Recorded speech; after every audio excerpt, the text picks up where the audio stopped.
in May, and I'm delighted to convene this event today.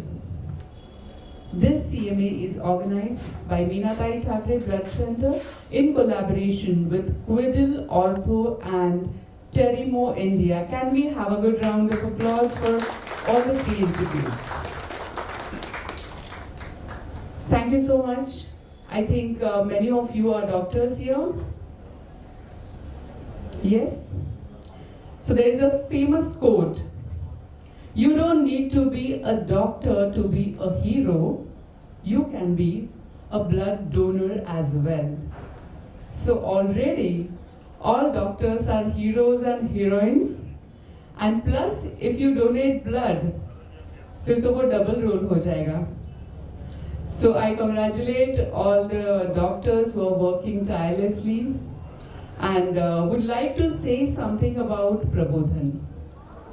प्रबोधन एक ऐसी संस्था है जिसे बहुत सालों से आप सभी ने नाम सुना होगा.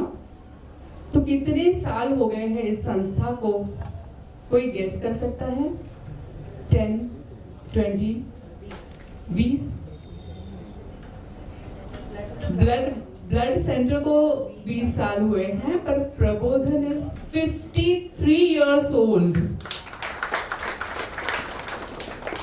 And I remember from my college days, I am associated as I used to participate in the elocution competition of Prabodhan, and very happy that from that today I'm professional anchor. So the speech part started there. We have a dialysis center which is very important, and बहुत सारे patients को dialysis की ज़रूरत होती है, और आप सभी जानते हैं कि वो बहुत ही एक expensive matter है. तो we get all the patients in dialysis center.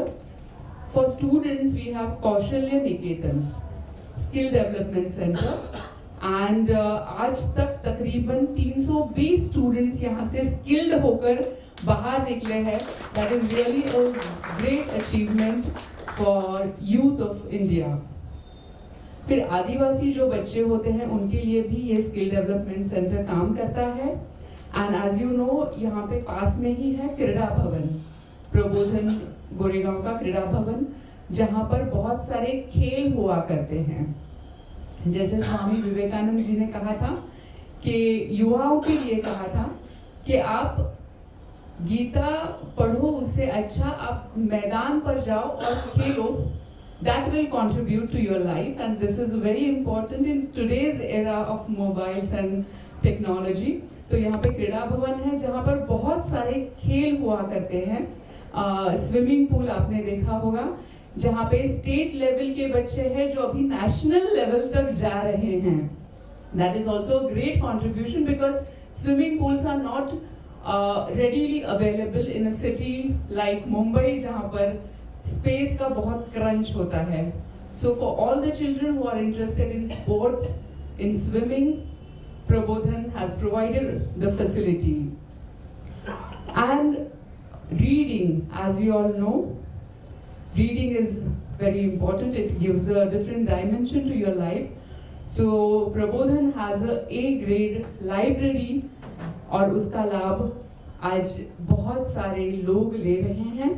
Plus for students there is a study center also. So this is just a brief about Prabodhan. There are so many activities which are happening, and of course, as I said, this is a 53 years old institute. So it has a great heritage as well.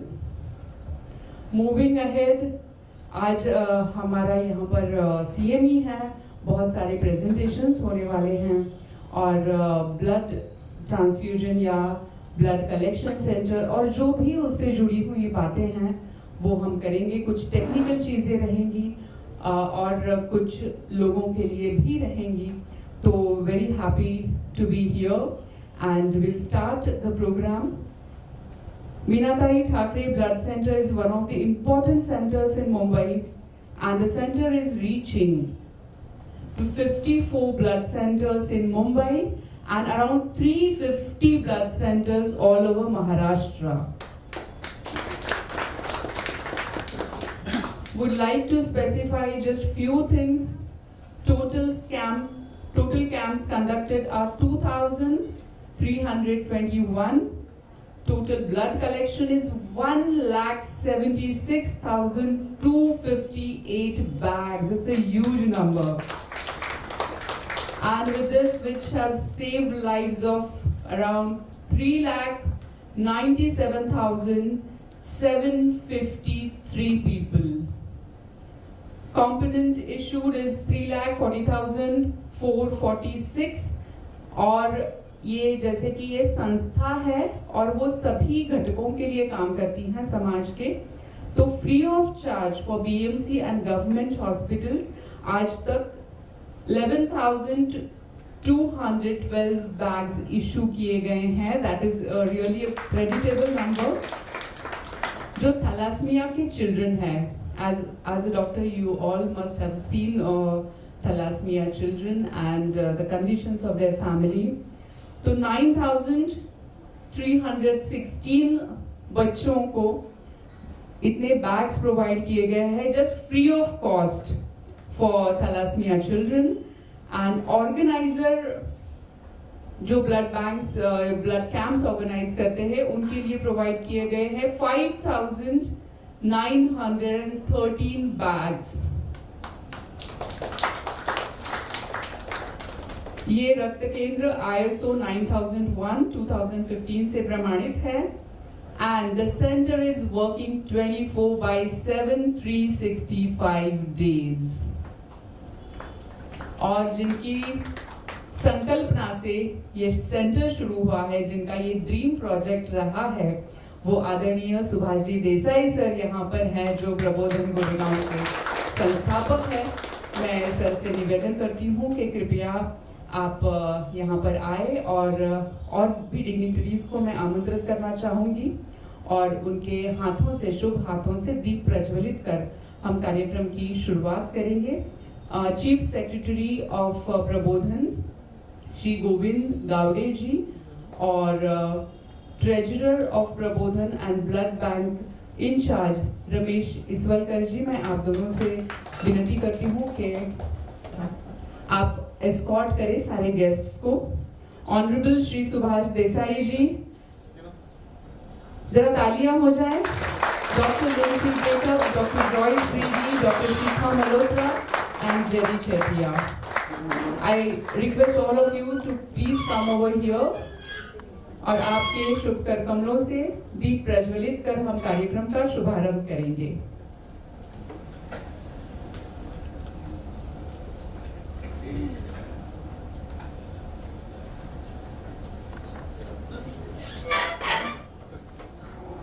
भारतीय उच्च परंपरा अनुसार हम किसी भी कार्यक्रम की शुरुआत, किसी भी कार्यक्रम का शुभारंभ दीप प्रज्वलित कर करते हैं.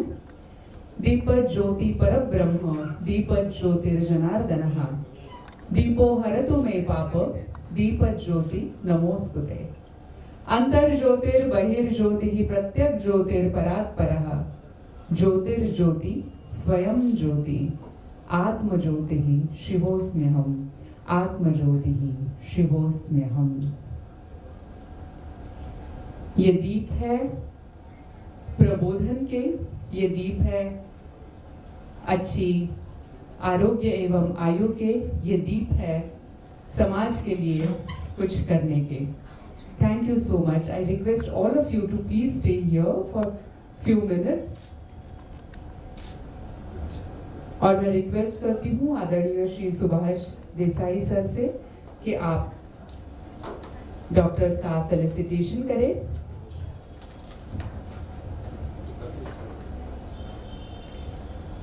Doctor Lincy Jacob,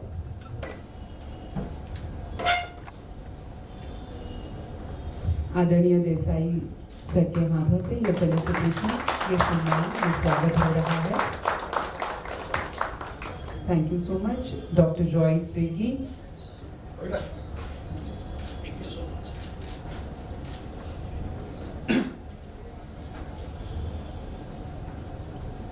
doctor Joyce Reddy,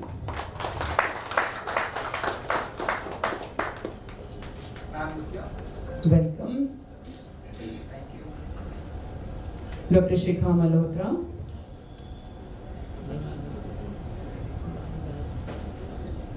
Dr. Nidhi Mehta,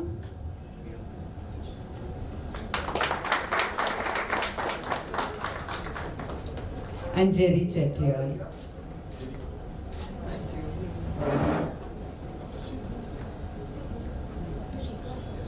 doctor Shikha, आप यहाँ पर हैं?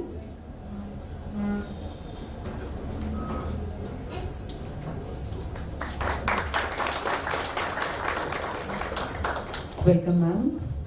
डॉक्टर शिखा मल्होत्रा.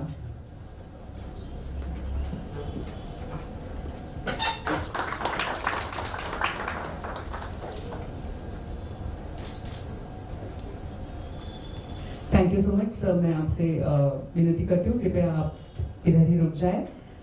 ऑनरेबल श्री सुभाष देसाई जी, एक ऐसा नाम जो सुपरिचित है और बड़े सम्मान के साथ लिया जाता है. आप भूतपूर्व मंत्री हैं. आप इसके अलावा कला, क्रीड़ा, आरोग्य के क्षेत्र में आपका योगदान बड़ा ही महत्वपूर्ण रहा है. देवी और सज्जनों, जोरदार तालियों के साथ हम आदरणीय सुभाष देसाई सर का आभार व्यक्त करेंगे इस सारे काम के लिए. और मैं उनसे रिक्वेस्ट करती हूँ, कृपया आप 2 शब्द कहें.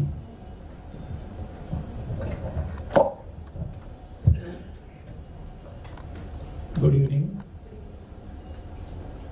Welcome here in this important event. I thank Meenatai Thackeray Blood Bank team for organizing this event, and I must thank doctors and experts who have joined these important discussions. It is focused on blood transfusion. How I look at it, when we started this blood bank,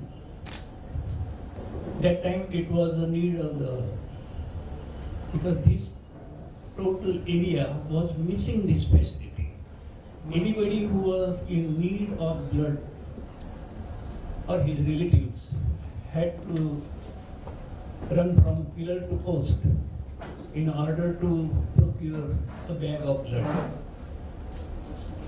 There were only 2 blood centers, one at Cooper Hospital, Viliparle, and second Borivali, Bhagwati Hospital. Then Prabodhan decided to bridge this gap, and we could come out with the help of municipal corporation, this blood center. Earlier it was known as blood bank. Now all the blood banks have been renamed as blood centers. I am proud of my team here who are dedicatedly serving the people, as she rightly said, 24/7. And we try to cater each and everyone. There is a clear-cut policy of Prabodhan not to refuse any blood bag for want of money. Anybody who needs it, that moment, every person, every patient, their relative should be given, we must issue the blood bag when it is available. What we need to understand from this seminar is how the people are going to be benefited out of all this procedure, challenges, and the future of blood transfusion. It's a great subject. But we must assure the people who are dependent on blood transfusion. Yes, we are here to support this cause, and we assure you each patient will get safe blood. That is the concern of all the people. I am again proud of my center, because it is manned by, actually not manned by, managed by all ladies.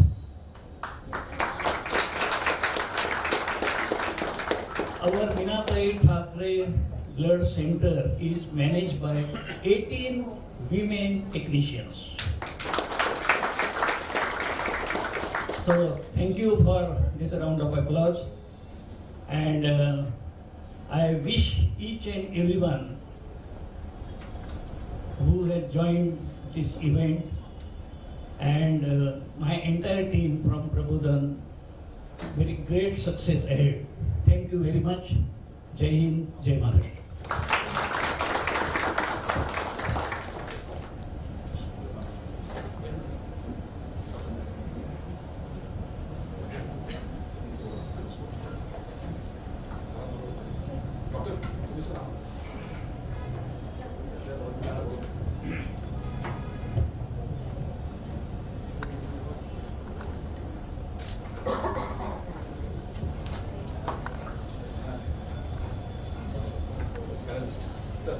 I request all the panelists,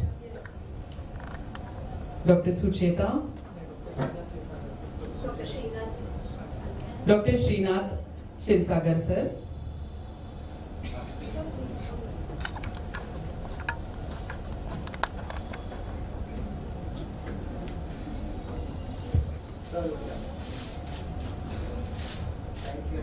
Dr. Bhavik Shah,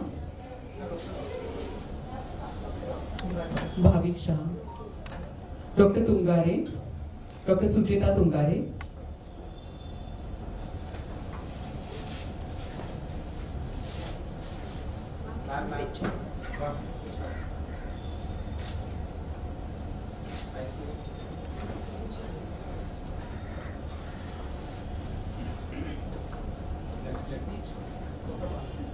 Dr. Bhavik Shah,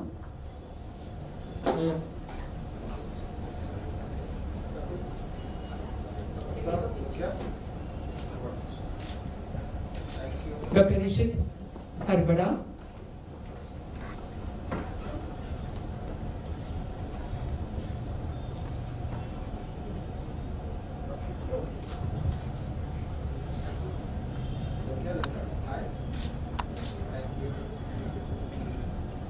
and Dr. Monan Shah.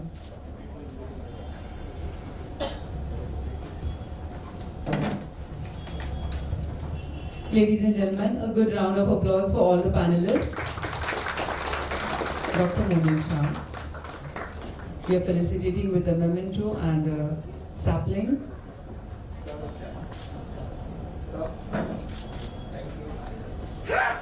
Thank you very much, all the panelists. Thank you very much, sir.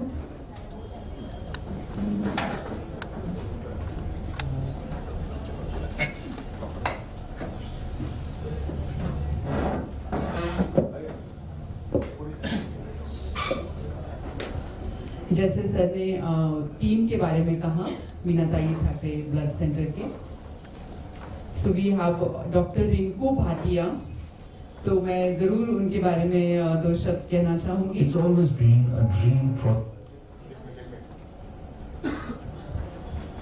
She is an accomplished and professionally qualified blood transfusion expert with over 2 decades of extensive experience in the field of transfusion medicine. She joined Meenatai Thackeray Blood Center in July 2024. Before that, she worked with leading hospitals in Mumbai such as Nanavati, Fortis, Arpan Blood Bank, Holy Family, Breach Candy and Tata Memorial. She has performed over 2,000 platelet pheresis procedures, 100 PBSC collections and 350 single donor plasma procedures on advanced cell separators.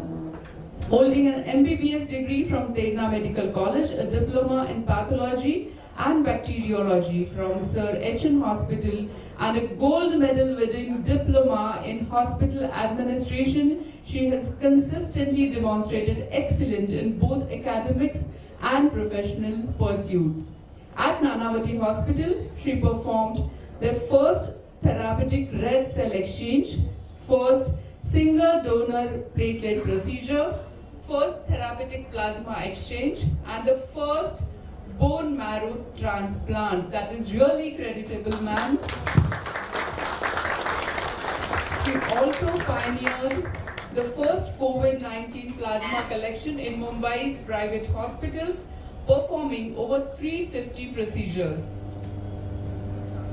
She spearheaded the first bone marrow transplant at Fortis Hospital, Mulund, and played a pivotal role in enhancing quality control measures at Urban Blood Bank and Holy Family Hospital, including in-house QC and FPP.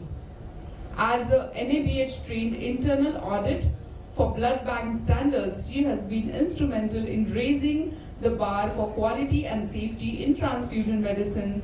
Her expertise, innovation, and dedication has also transformed our blood bank operations. Dr. Rinku Bhatia. Can you please be here so that everyone can see you? Thank you so much. Thank you so much, ma'am. Also, I would like to invite Dr. Tthe. Dr. Tthe, MBBS and MD Pathology from Tthe BDPS Medical College, Ahmednagar. Previously worked with Metropolis as consultant pathologist and with Jasloke Hospital as transfusion medicine officer, working as transfusion medicine officer with Meenatai Thackeray Blood Center since 2017.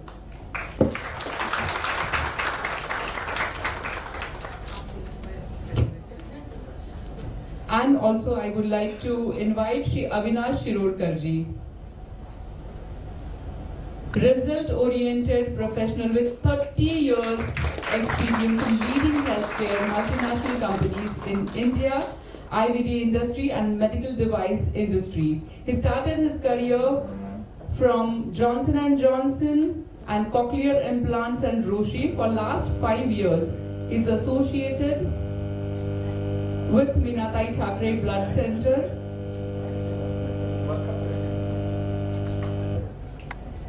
as technical director. He has worked in areas of country business management, business planning, market development, and many more things. Also, people management, sales, and marketing. Thank you so much. आप तीनों भी यहाँ पर खड़े रहें, आए और जो जर्नी है ब्लड सेंटर की वो हम वीडियो के द्वारा देखेंगे.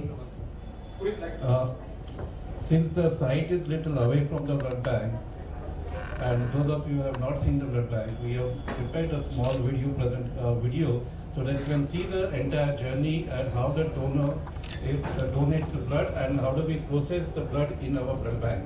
So we will play the short video here, and after the video we'll be happy to take any questions. Project of Honorable Shri Subhash Desai, founder of Prabodhan Goregaon Charitable Trust and former Minister Government of Maharashtra, to provide a highly equipped, state-of-the-art blood bank facility to the society.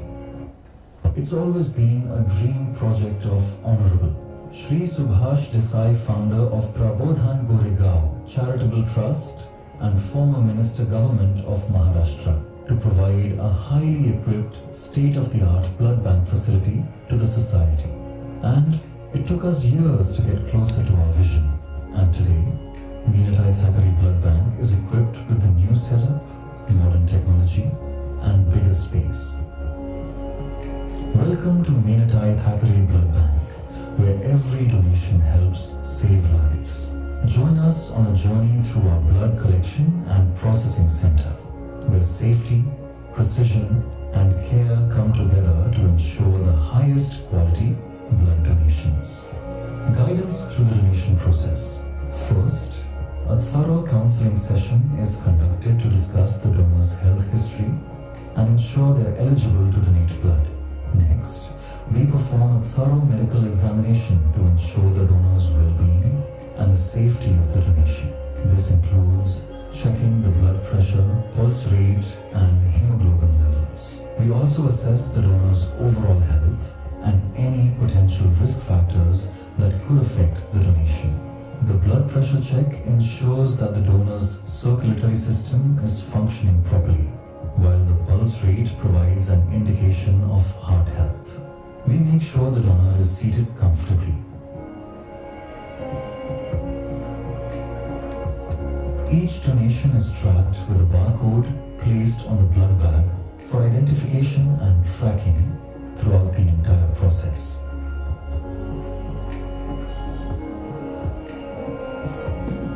Arm is cleaned to ensure a sterile environment.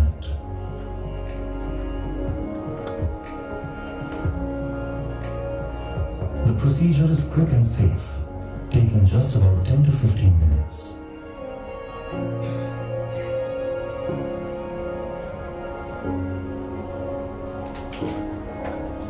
During the collection, a small sample is taken for additional tests, ensuring the safety and quality of the blood.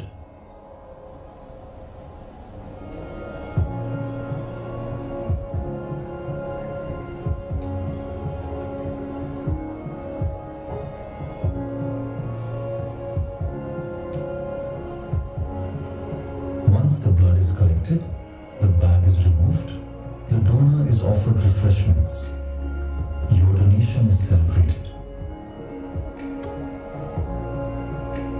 After donation, the blood bags are carefully transported to the component room for processing. Our state-of-the-art facility is equipped to efficiently handle multiple donations at once.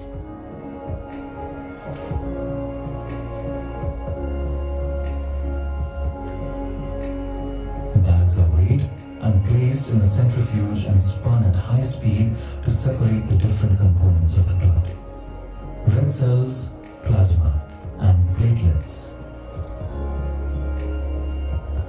Once the centrifuge completes its process, the blood bags are carefully removed.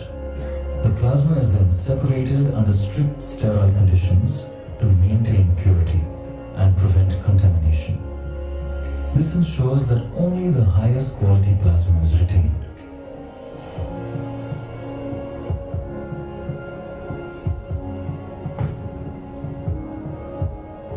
Blood components are separated to ensure that each patient receives the specific type of blood they need. Each component is sealed, labeled, and entered into the system for further testing and tracking.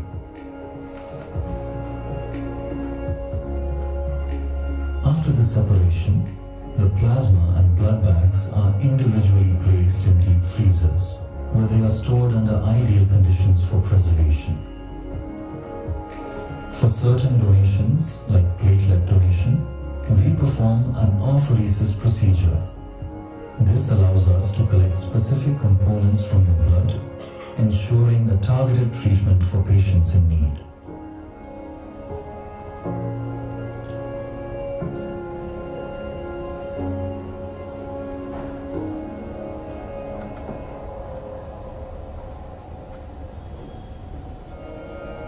Before the procedure begins, a complete blood count (CBC) analysis is done to ensure eligibility for apheresis.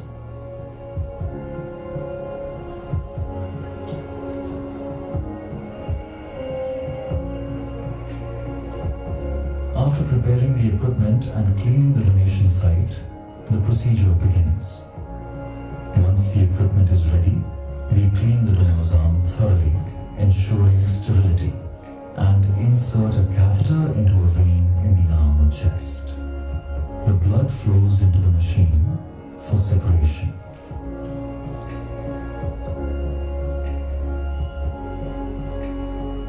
Throughout the procedure, we monitor the donor closely, ensuring their comfort and safety. Once completed, the donor is given refreshments.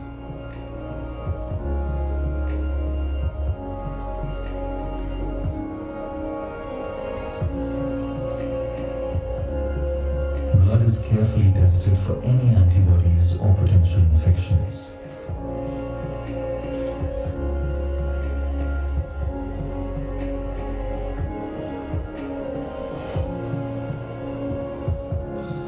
Each sample is scanned and analyzed to determine your blood group and antibody screen in equipment such as fully automated orthovision.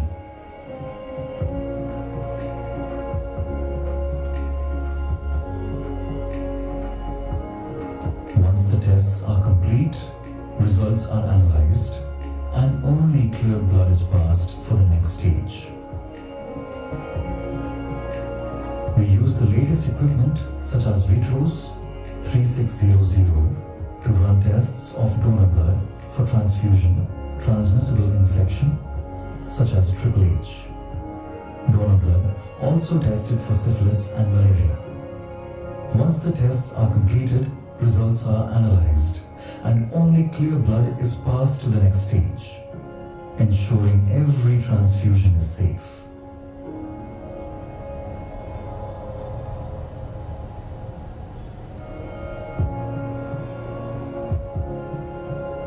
All donation undergoes vigorous quality control. Our dedicated team performs detailed graph analysis to ensure the highest standards are met before the blood is released for the use.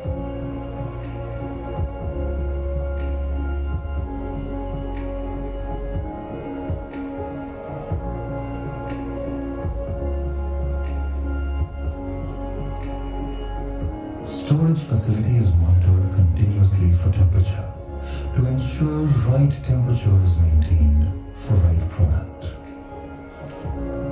When a hospital requests blood, the samples are carefully matched with patient needs.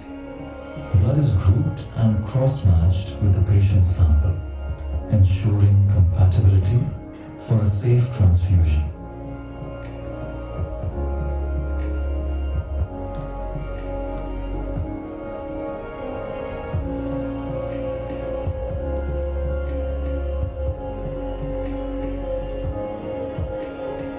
Finally, each blood bag is tagged, labeled and dispatched, ensuring that the right blood reaches the right patient on time. At Meenatai Thackeray Blood Bank, every step of the process is carried out with the utmost care, professionalism and dedication. Thanks to donors like you, lives are saved every day. Your contribution makes all the difference. Thank you for being a part of this life-saving journey. Meet our dedicated team and management. Without them, the blood bank could not function smoothly. We thank them once again. It's always been a dream project of... So this was a brief tour of the blood bank. So we have tried to encompass all the processes that are there. The blood donations, we do it in the blood bank, and many we are doing it in the camps as well. So that is the brief overview of the blood banking. If you have any queries, you can please ask. Good.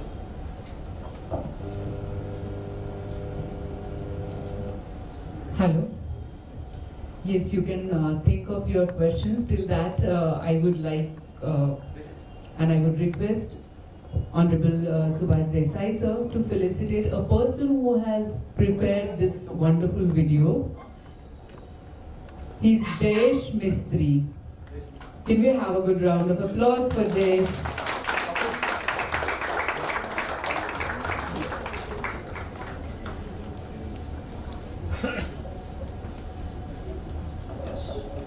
Jayesh मिस्त्री, आपने ये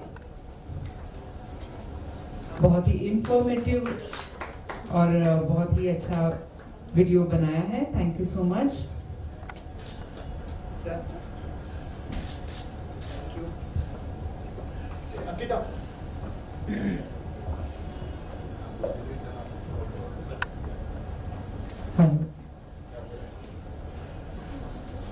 And this is our in-house team.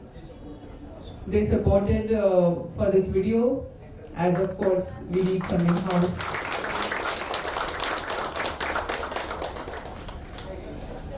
Thank you very much.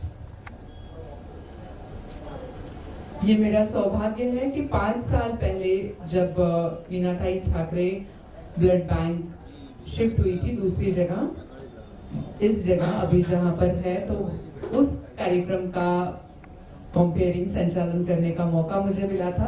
And it's been a privilege and amazing journey which I saw in the video. And now आपके जो भी सवालात हैं वो आप पूछ सकते हैं।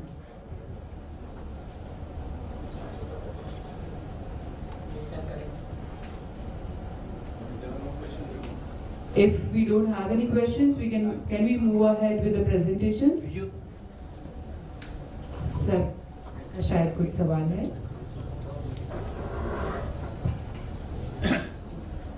सर आपको सवाल पूछना है कुछ? Okay, so we'll start with the presentations. First presentation है blood safety, the evolution with time. And expert is Dr. Lindsay Jacob, consultant and HOD, Transfusion Medicine, Dr. L.H. Hiranandani Hospital. Before she starts with the presentation, I would like to say a few words about her. She has more than 20 years of experience in the field of transfusion medicine.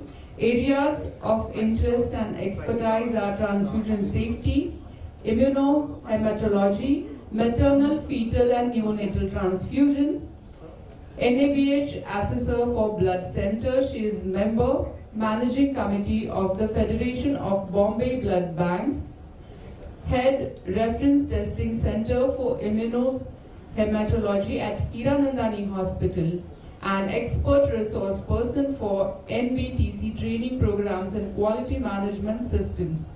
She has been awarded with many awards, including Best Presentation Award on Hemovigilance from Ministry of Health and Family Welfare 2021, and she is working presently with Dr. L.H. Hiranandani Hospital, Mumbai as a full-time consultant and HOD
human, and fortunately for the husband and for the wife, they both survived. Even the donor and the patient, they both survived the transfusion.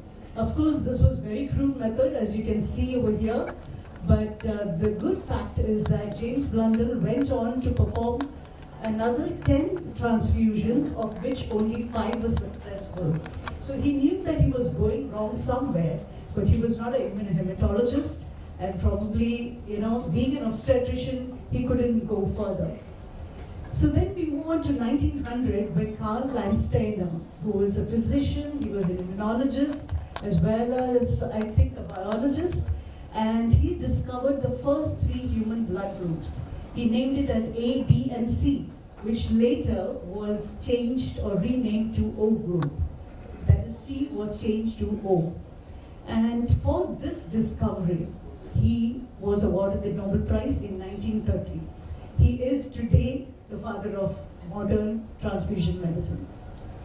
Early discoveries, 1916, we have Brewer and Turner introduce a citrate glucose solution for longer storage of blood, what we call today as the anticoagulant, which is used, which is mixed with blood to ensure that blood is stored for a period of time. 1927 to 47, 2 more blood group antigens were discovered, the MNS and the P systems. 1932, the first blood bank ever was established in Leningrad Hospital, and in US after that at Cook Hospital. 1943, Beeson publishes the classic description of transfusion-transmitted hepatitis. 1945, here another very important discovery. Coombs, Morant, and Race describe the use of AHG, what is known as Coombs test, and many of you all even refer to blood centers for the DAT, or the DCT and ICT as we call it, or the Coombs test. And this is to identify the incomplete antibodies. So elements of blood safety, today we all know, we are reading and watching videos, or even some of our dear ones would have probably gone for the Mahakumbh or the Kumbh Mela, right? Where there is a convergence of 3. So I'm referring to that to talk about blood safety. Convergence of 3 elements are very essential for the blood safety framework. One is safe donation. The second is safe processing. And the third is safe transfusion. All these 3 we saw in the video just before us. So how we ensure the safe donation, safe processing, and safe transfusion. Now this was a Supreme Court directive in 1993, and this was the first which ensured that all blood banks in the country was licensed, and this became mandatory. Prior to that, it was not mandatory. There were few blood centers here and there. It was known as blood banks, by the way, at that time. Today it's called blood centers. Blood has been treated as a drug under the Drugs and Cosmetics Act, and that was in 1940, and the DNC rules of 1945. A national blood policy was introduced in 2002, and this led to the establishment of the NBTC along with the state blood transfusion councils. Now all blood centers today are under the NBTC, which falls under the Ministry of Health and Family Welfare, and the SBTCs are there in every state, which ensures that each blood center follows the guidelines. So safety starts with safe donation. Earlier, we used to use the copper sulfate method for testing of hemoglobin of the donors. TTI testing alone, many times we think that, as long as the blood is tested for TTI, that is infectious markers, that can ensure the safety of the patient. But no, TTI testing alone cannot guarantee safe blood.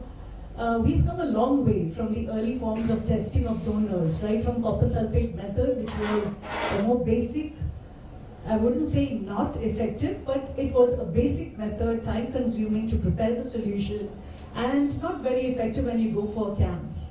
So we have moved on to hemoglobinometers, just like you have the glucometers, we have the hemoglobinometers, which give you a reading within 2 or 3 seconds, which is very effective at the campsites. We're able to process the donors much faster. And today we even have non-invasive methods of hemoglobin testing. Of course, there is an expense and a cost involved. So blood centers who can afford it would even move forward for non-invasive hemoglobin checks. But it doesn't end there. Just doing a mandatory testing or a basic test of the donor or counseling or checking the vitals is not sufficient.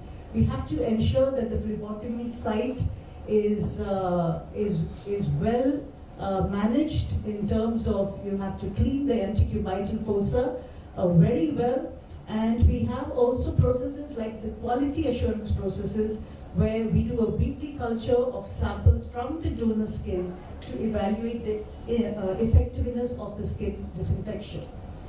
Then we have moved to improvements in blood collection. If you see on the left side, that was the early blood collection kit. It was just a glass flask with some tubings. The needle, I don't know if any of y'all have seen the needles, at least I've seen it in my time earlier. When we didn't have the disposable syringes and needles, we were using those metal needles which, you had to actually stab it into the arm of the patient so that the needle goes in. It was that coarse and that rough. So we are moving from that to disposable blood bags. We've come a long way, and we have Tthe here. Tthe is a leading manufacturer of blood bags, and we have needles also which are extremely comfortable for the donor, and that is extremely important because we want the donors to come back to us again. We don't want to lose our donors. And of course, the additives also have moved. The shelf life has extended from 21 days to 42 days. So safe component processing, we again saw this in the video. Early 1980s, there was a growth of component therapy. The blood banks entered the era of transfusion medicine. Doctors become specifically trained in blood transfusion. And as you can see, we have automated machines now to separate the components, which is much easier because the technical staff can move from one bag to the other with much ease, so that the sealing, the separation, the buffy coat separation, everything happens on the automated machines. And there's improvements for patient safety. We have a needle guard to protect the phlebotomist. We have sample pouch to divert the initial flow. And this is important because we don't, in case the antecubital fossa cleaning was not appropriate or up to the mark, we are diverting the initial flow from the donor arm into these sample pouch, and that is not moving towards the original bag. So you're protecting the patient over there. Then we have buffy coat bags and inline filter bags which ensure leukodepletion. So we have the pre-storage leukofiltration, and as we all know, this is a very important process to ensure that you are removing the leukocyte cytokines and preventing non-febrile, non-hemolytic transfusion reactions. It also minimizes HLA aluminization, which is a risk in multiple transfusion patients. It prevents the passage of leukocyte fragments, and it minimizes the risk of lymphotropic virus transmission. Multiple component apheresis in 1972. Apheresis was first used to extract the cellular components. With this, we were hearing about the single donor platelets. We can separate the single donor platelets. We can separate just red cells. We can. Alex is a machine where we can separate double red cell products, and so on. Safe storage and transport. Yes, we moved a long way from storage and temperature monitoring. If you can see over here, this is a wireless temperature monitoring system. So this is checked every day. It gives out alarms in case the temperature varies on the machine. And as you can see here, these are the blood storage racks of the freezers or the fridges. In this case, it's a fridge where the blood is stored at 2 to 6 degrees. We also have transport boxes like this now, which ensures patient safety right from the time of issue of the blood from the blood center to the time when it is being transfused to the patient. And as you can see, it has a barcode reader also. We have RFID tracking as well, where the labels are placed on the blood bag. This ensures the blood bank officer or the technical supervisors to keep a stock of the blood in the fridge. With this barcode label or the RFID label, they're able to identify where exactly, which shelf, how many units are there on stock, and also till the time the patient receives the transfusion, this tracks the unit right up to the patient's bedside. So we have the fully automated system for testing. This again we saw in the video. We have the fully automated systems for immunohematology as well as for TTI testing. We have made strides in immunohematology right from the slide method of grouping. And I remember the early days, they used to use microplates like this for even cross-matching to identify compatibility. So slide method, tube method, we moved to gel, microplate, solid phase, and now we are in the phase of molecular testing to identify weak Ts, to identify rare blood groups. We also can identify blood groups which may be discrepant and not easily identifiable by the other methods.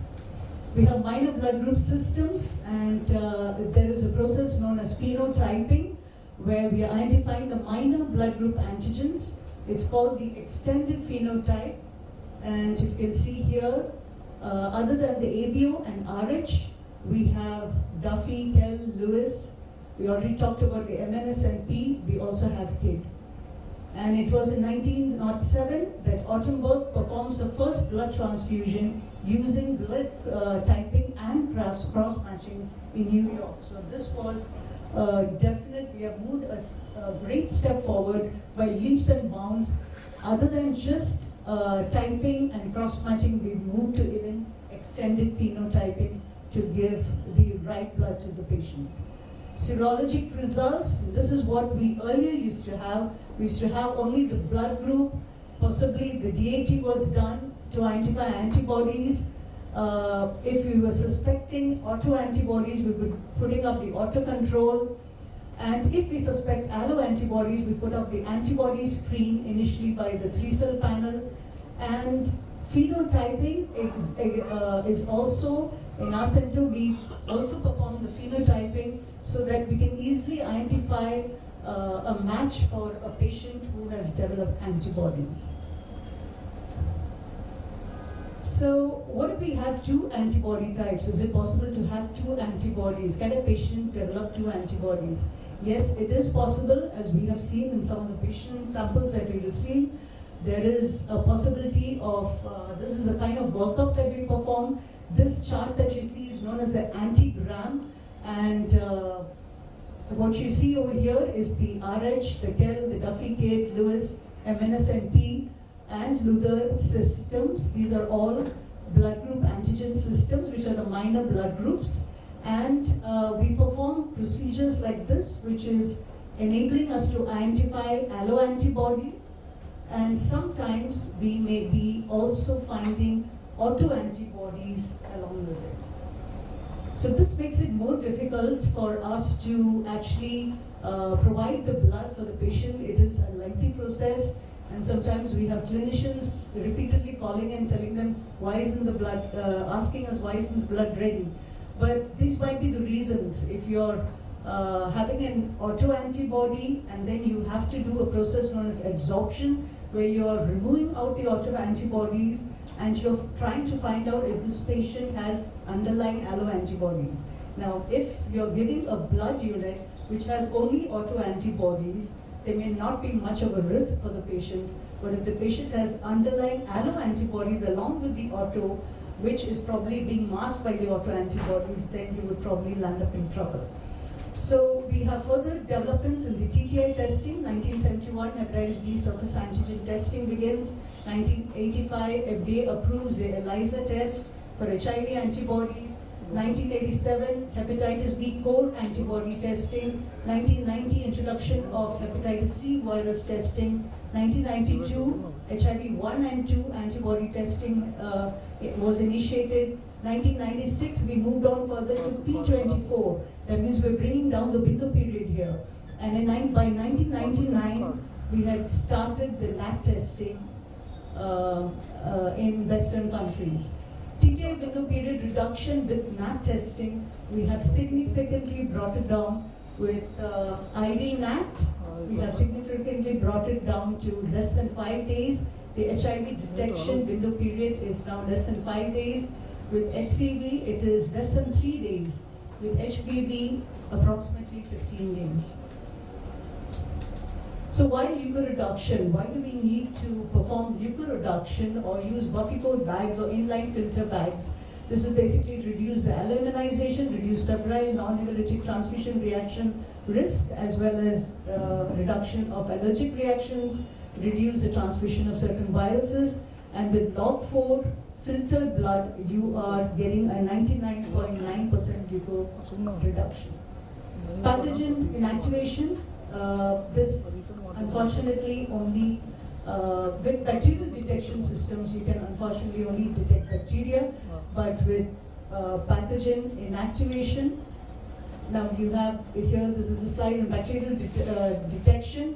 Bacti Alert, what is it? It is an automated system which detects bacteria in red cells, plasma, or platelets. Pathogen reduction is a solution, riboflavin, which is added to the blood product, and under UV light you're able to reduce the viruses, bacteria and parasites, and inactivate the residual leukocytes. This makes the blood much safer for a patient. And safe transfusion with good transfusion practices, the blend of good manufacturing with good clinical practice brings us close to the clinicians and helps in delivery of safe transfusion. Now, to reduce the risk of the clinicians or at the bedside, you're reducing the risk of transfusions further by a positive patient identification. You are taking care of the deficiencies which may present with documentation problems, and this is a must that incomplete blood request forms, as per the DNC Act, the blood request form should be completely filled along with the indication for transfusion, and it should be prescribed and administered under medical supervision. We need to have a regular monitoring as well as documentation of the vitals and reporting of reactions. Incident reporting is extremely important in case a patient develops a reaction or there was an incident during transfusion or during the process of transfusion. This needs to be reported to the blood center. A root cause analysis has to be done, corrective action and preventive action has to be taken. Informed consents are very important again. Sometimes we may take this lightly, but this is not to be taken lightly. And as you can see in this case which happened, the National Consumer Redressal Forum particularly mentioned that the consent of the patient is required for transfusion. Some of us surgeons, what we do is we tend to take it along with the consent for the surgery. And probably a line or two might be mentioned in the consent for the surgery that blood may be required during the surgery. But this is not sufficient. The particular hospital or center has to make a separate blood transfusion consent form because surgery carries risks, but blood transfusion carries additional risks. And this should be informed to the patient or the relative. It must be taken in writing. For minors, of course, you can have the next of kin signing it. But if it is a high-risk transfusion, for example, you're giving an incompatible blood unit due to the presence of autoantibodies, then you need to take a separate high-risk transfusion consent. And this is other than the regular blood transfusion consent because you are adding on to the risk.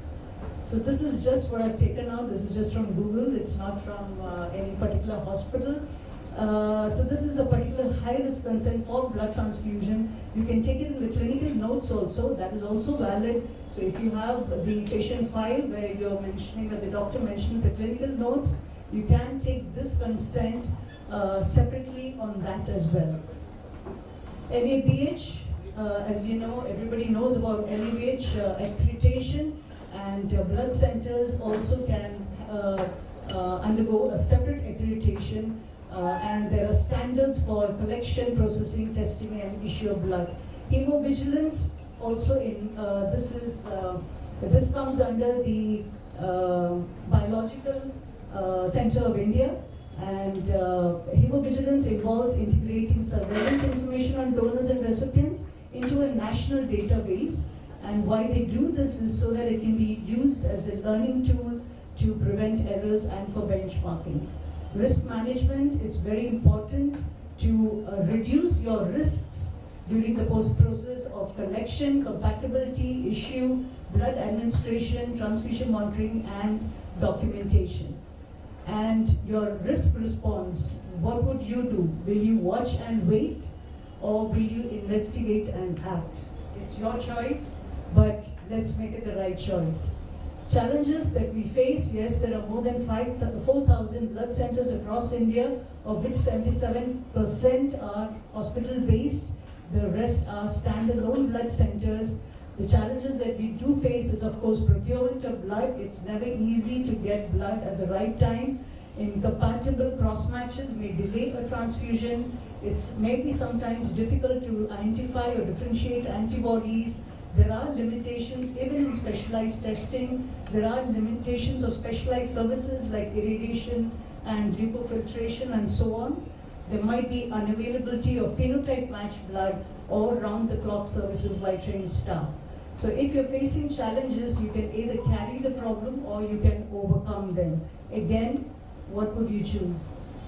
So we see a changing face of transfusion in India. We need to improve the voluntary blood donation. For that, the clinician also plays a very important role to encourage the relatives. Of course, as we all know, we are moving away from replacement donations to 100% voluntary donations. Professional donors are banned in India. So we do not pay donors. There's no system of paying donors, even though that system is still practiced in some countries. But in India, it is banned. So the only way we can get blood today is through the motivation of the blood centers, of maybe social bodies, as well as the clinicians. The clinicians play a very vital role to encourage blood donation and to encourage the relatives to donate voluntarily.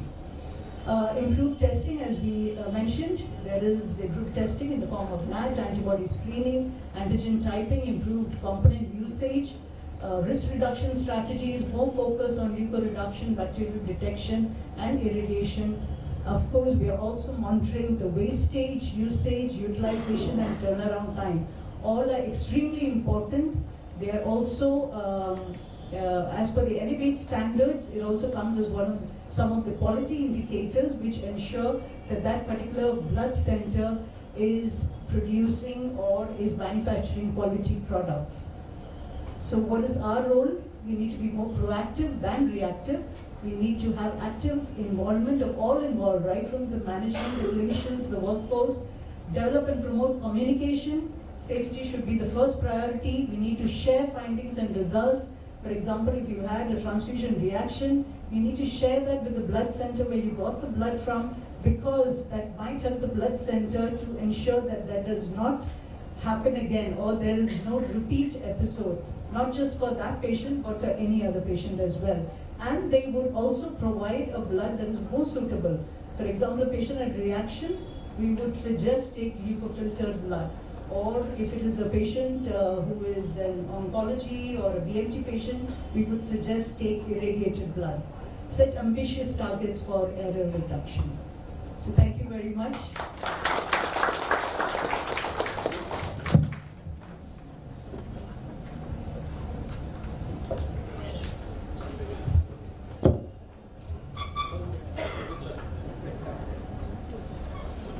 Hello. Can I have some light here? Thank you so much. Thank you so much, Dr. Jacob, for the wonderful presentation. And we came to know some interesting facts, interesting historical facts, and also many important takeaways. कहते हैं आईना है जिंदगी, आईना है जिंदगी, तुम मुस्कुरा दो, वो भी मुस्कुराएगी, वो भी मुस्कुराएगी और इसी मुस्कुराहट के साथ हम आगे चलते हैं. We have the next presentation who is going to present Dr. Shikha Malhotra, and her topic is Quiddle Ortho and its commitment to patient care. Would like to say something about Dr. Shikha. She is PhD in cell biology from University of Oklahoma Health Center, immunobiology and cancer program OMRF USA, MSc Biochemistry, honors from Punjab University, Chandigarh.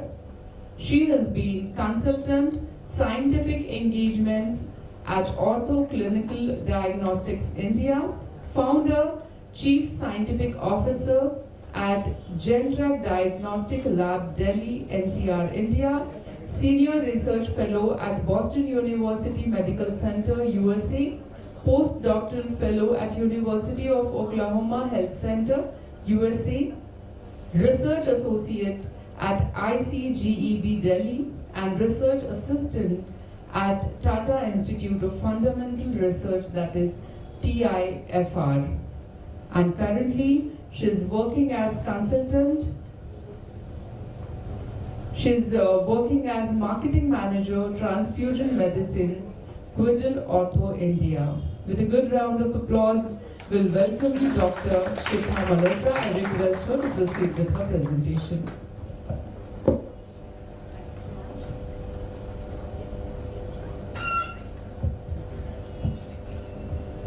So, thank you so much for the introduction, and it's made me realize that so far I've come a full circle. So started my career from Mumbai and I've come back to Mumbai quite a lot. So that's nice to know. And I just realized after listening to you. So first of all, congratulations to Meenatai Thackeray Blood Center for 20 years of commitment to safe blood services to the community, and many more years to go, ma'am, and wishing you all the best. And with that, I also want to thank everyone here to give us an opportunity to come and talk about our Quiddle Ortho's commitment to blood safety with our innovative approaches and innovations that we bring.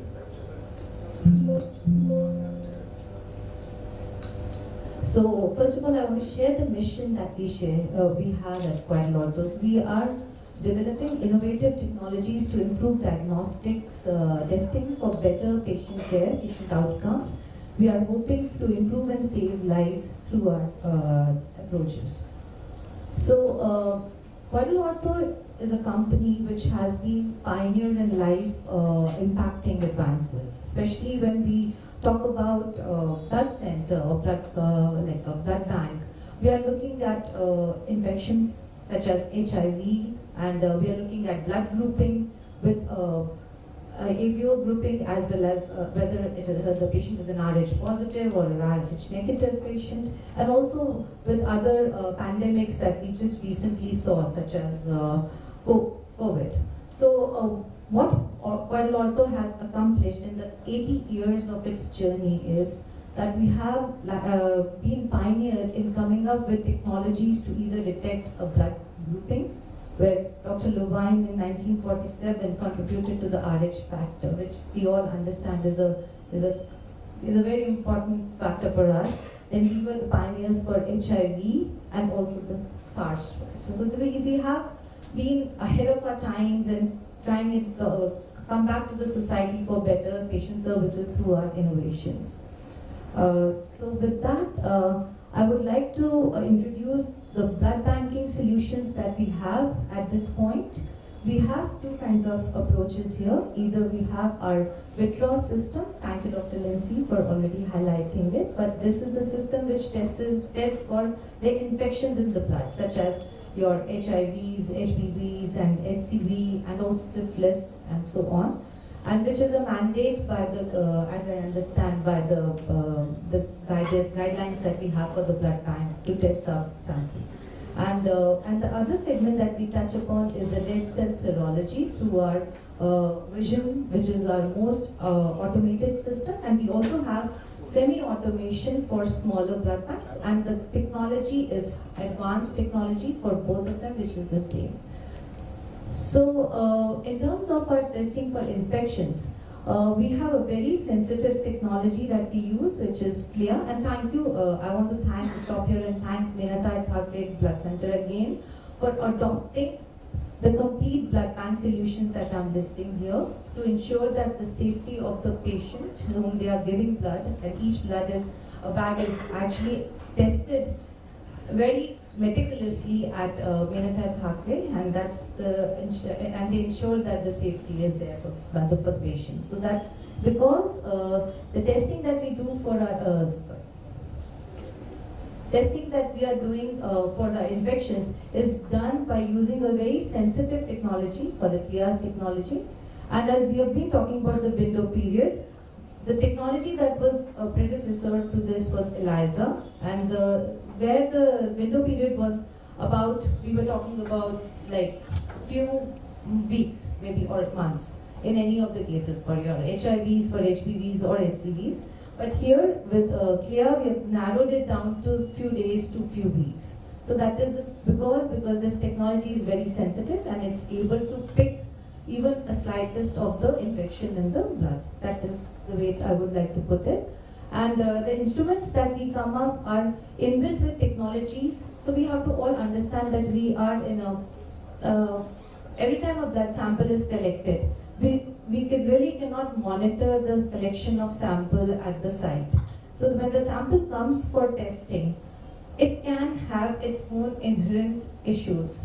And we need a technology, or we need an instrument which actually can kind of tell that whatever inbuilt issues are coming with the blood, such as your hemolysis or ictericity or turbidity. So our technology is able to detect that. It will still give you a result, but it will be able to tell you that please read it with a pinch of salt and the thing that there is, these all are highlighted for you if the sample comes with anything. So that is good for us to know, because we won't go and just transfuse the patient just like that. If it comes up with a result, we will actually go back and look at our results much more closely and make a decision, wise decision. Then we come to how our assays are developed for all the infectious markers. They are designed in a way that we capture the maximum viral variants, which is important because we have already seen that viruses tend to mutate and become various variants are generated. So our assays are designed and we are much ahead of our times to capture as many mutants as possible. We are also able to capture some occult infections, and the window period infections are also now. And further, the systems are also trained enough that each test that we run on these, like each and every sample that's run, and or test that is run, is monitored at each and every point. So the final report that comes to you through this system, actually, if you have a doubt or if you think that it has to be, you need to be done, you have each and every detailed step that is laid out in front of you at just by pressing a button on the screen. So which gives you a kind of confidence, because instrument is a black box. The sample goes in, the result comes out. But if there is a system which is monitoring each and every step that goes inside the system, the instrument, that gives you a surety. So that is our IntelliCheck enabling technology that we bring to you. And systems are automated, so of course the human error is reduced. So this is for the infections, for testing the infections. Further, we also have this component here for testing for the red cell serology. What it is we are looking for blood groups, we are looking for cross matches, unwanted antibodies, or our antibody titerations. All these are done on our systems which are highly advanced, and they all run on column agglutination technology. And this is quite an advanced technology and it's very sensitive. and it is able to give you a right kind of immunological reaction for you to take any kind of decision for your patients. And of course, these all instruments are again advanced with inbuilt technologies, and they are automated systems which reduces the human error.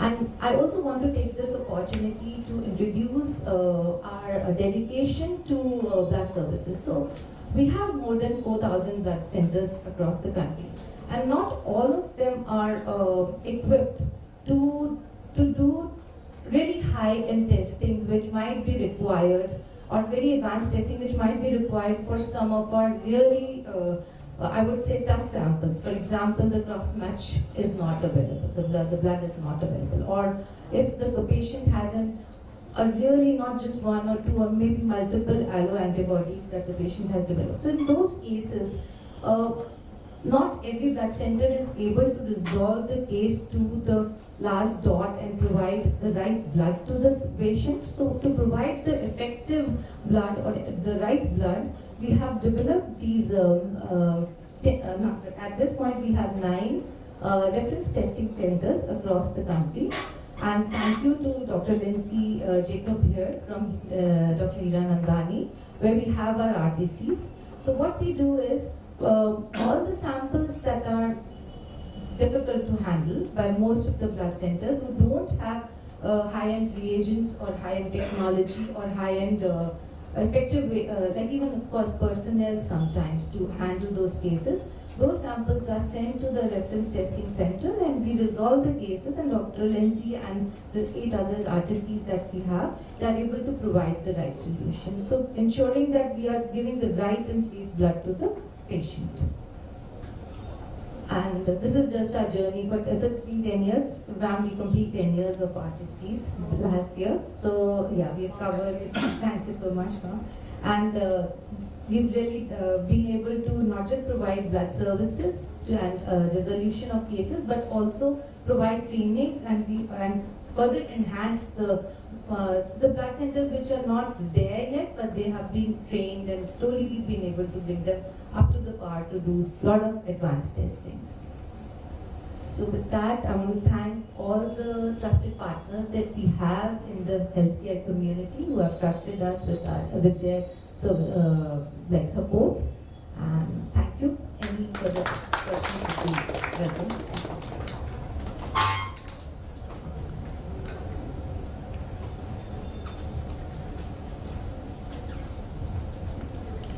Thank you very much, ma'am, for the wonderful presentation. Moving ahead.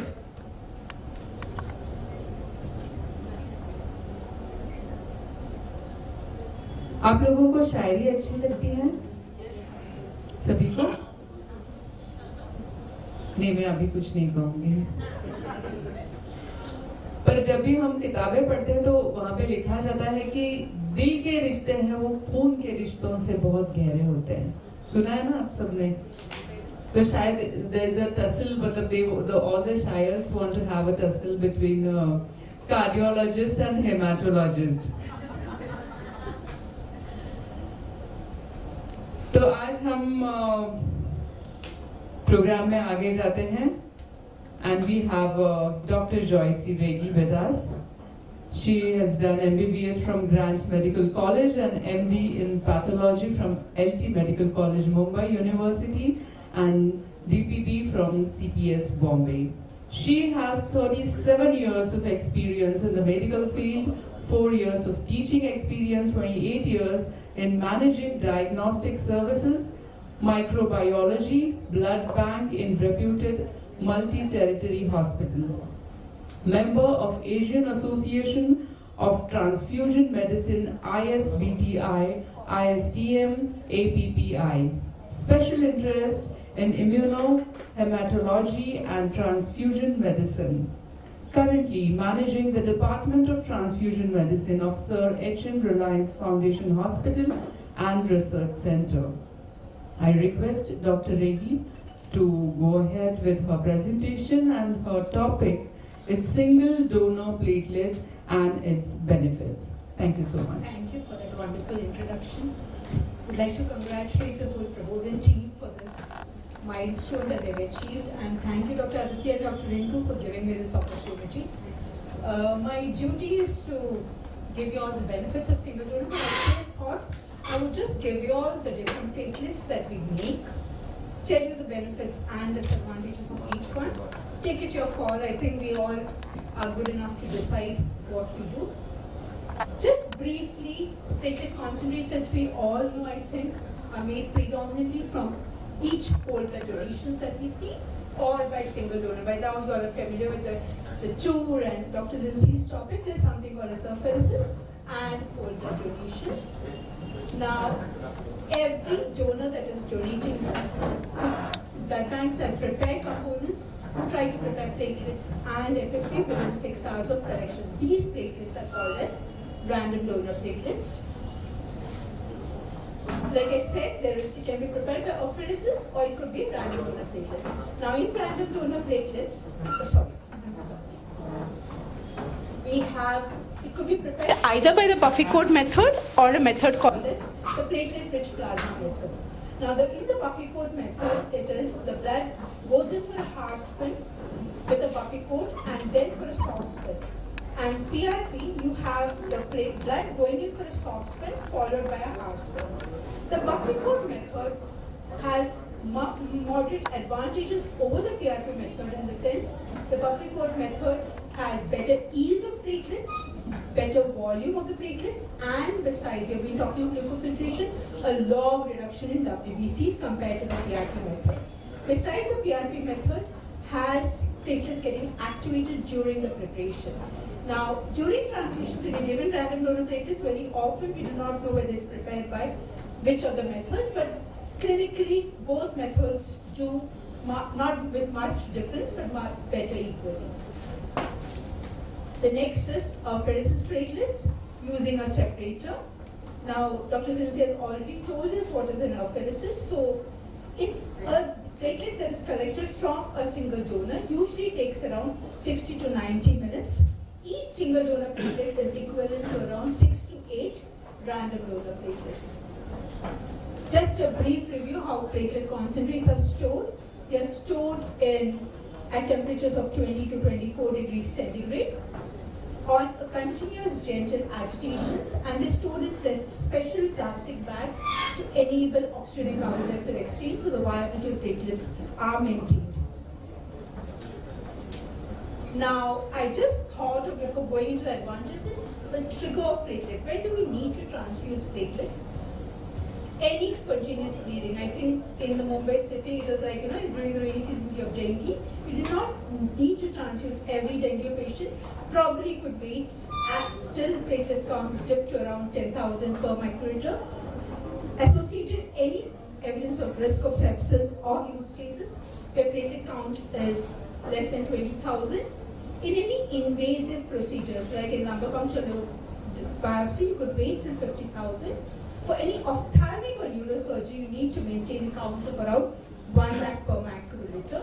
In massive blood transfusions, wherein you have transfused more than 1.5 to 2 times the volume, you need to maintain the platelet count at more than 50,000 per microliter. In DIC or any functional disorders of platelet, before surgery, platelet transfusion would be indicated. And the area where I thought of stressing is, because very often we transfuse platelets and you don't see an increment, you see the platelets were of poor quality. Not necessarily. We need to ensure we're giving adequate dose. In children less than 20 kg, it could be at the dose of 15 ml per kg body weight. In children more than 20 kg and adults, need to ensure at least 4 to 6 RDPs, that is 1 unit per 10 kg body weight, or 1 unit of SDP. Very often we have seen units as like 2 or 3 RDPs. 80,000, 1 RDP would be sufficient. Doesn't suffice that way. You need to give an adequate dose of platelets. Blood group, very often, especially in random donor platelets, becomes difficult to give group specific platelets because of the short shelf life. People do switch groups. It is okay for single transfusions, but when it comes, I'm sorry.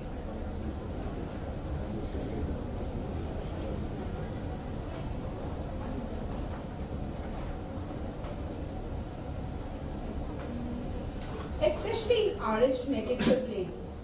Females, you try and preferably give Rh negative platelets, or you could give Rh immunoglobulins in case of crisis if you're transfusing Rh positive platelets, especially in the childbearing age group. In neonates, it would be better to give ABO identical or ABO plasma compatible platelets. If not available, we could even opt for plasma volume reductions if you don't have compatible platelets.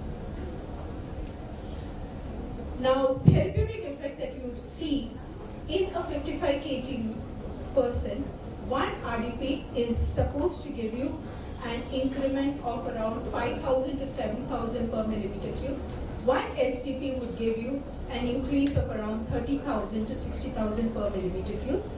In pediatrics, RDP transfusion would give you an increment of around 50,000 per millimeter cube. When you get a suboptimal increment, that's when you start worrying, what are we facing? It could be an immune refractoriness, or it could be something wrong with the patient, consumption of platelets, whether it's DIC, sepsis, fever, or hypersplenism. How do you differentiate between the two?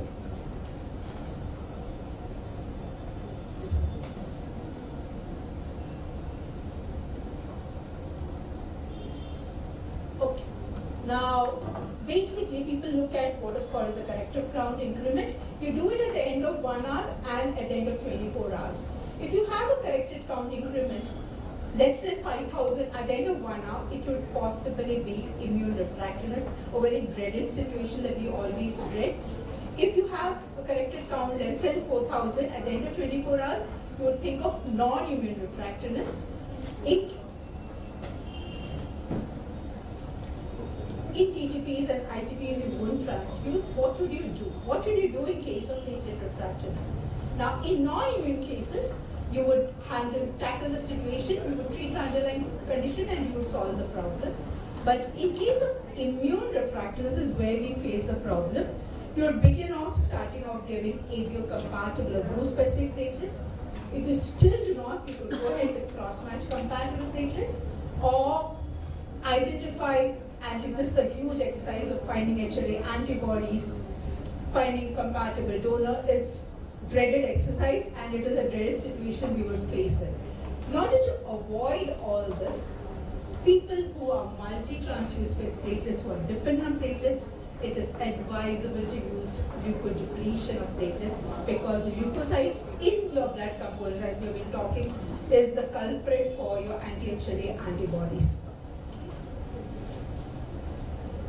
Now, just a brief, because the next statement would include a platelet increment is just an increase in platelet count.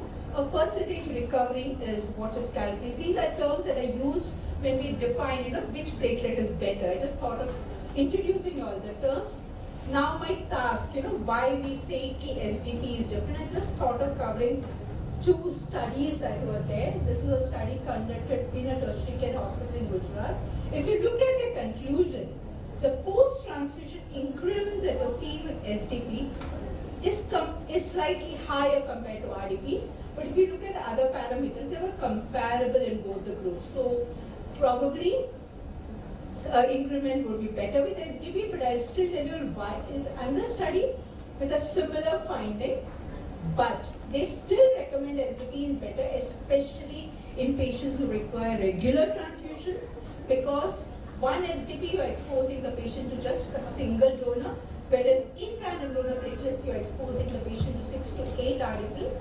So, reduced risk of aluminization, reduced risk of infection, and in addition, SDPs are leukodepleted at source. When you make it, most of the equipments give you a leukoreduced product. Unlike RDPs, where you would need to leukoreduce either in the blood bank or at the transfusion site. Just a brief difference between the two.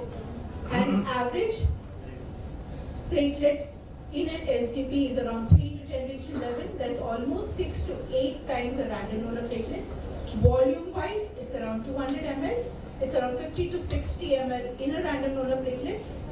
The leukocytes, you have less than 5.5 into 10 raised to 6, whereas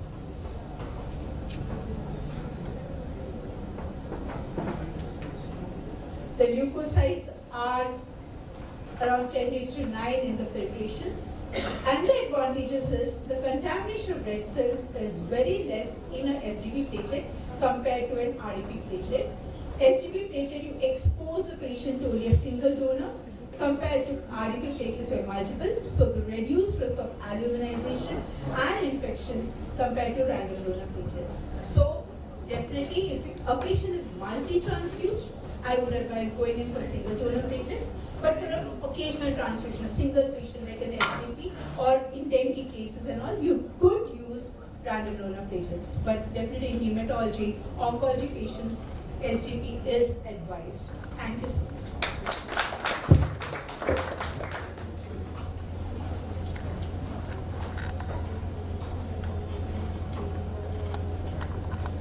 Thank you so much, ma'am, for the insightful presentation.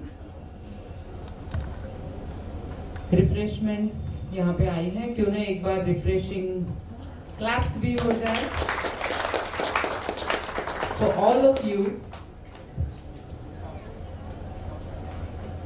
We are talking about blood transfusion and all the technical things. तो मैं कुछ 4 पंक्तियां कहना चाहूँगी, अगर आपकी इजाजत हो तो. Thank you. कहते हैं खून है तो उबलना चाहिए, खून है तो उबलना चाहिए. Don't think it in technical terms. खून है तो उबलना चाहिए, माहौल अब तो बदलना चाहिए. कैसा भी मुश्किल हो प्रश्न, कैसा भी मुश्किल हो प्रश्न, हल तो उसका निकलना चाहिए, हल तो उसका निकलना चाहिए. और आप सभी लोग हैं जो बहुत सारे प्रश्नों का हल निकालने वाले हैं. I know day to day experiences में आपको बहुत सारी चैलेंजेस आते होंगे. और अब हम जाते हैं अगले प्रेजेंटेशन के लिए. I would like to invite Jerry Chettiar ji for the presentation. We'll have a good round of applause for him. He's MBA in Healthcare Management and he's Regional Clinical Application Manager at Tthe. आपका subject है Tthe. Am I correct? Trimma Axle, the latest and best blood donor safety. I request you to go ahead with your presentation. Thank you. Thank you everyone. Thank you to Prabodhan Blood Bank for giving us the opportunity. As Joyce ma'am has already covered the benefits of the single donor platelets and what role it plays, I would want to take you through the equipment benefits.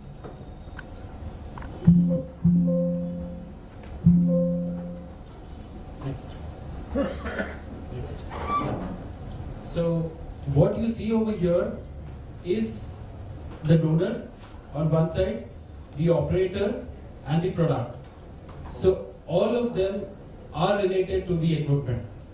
So the equipment plays a vital role for everyone to have the best product, for the operator to have a smooth and efficient procedure, for the donor to prevent not to have any kind of adverse effects related to the procedure. So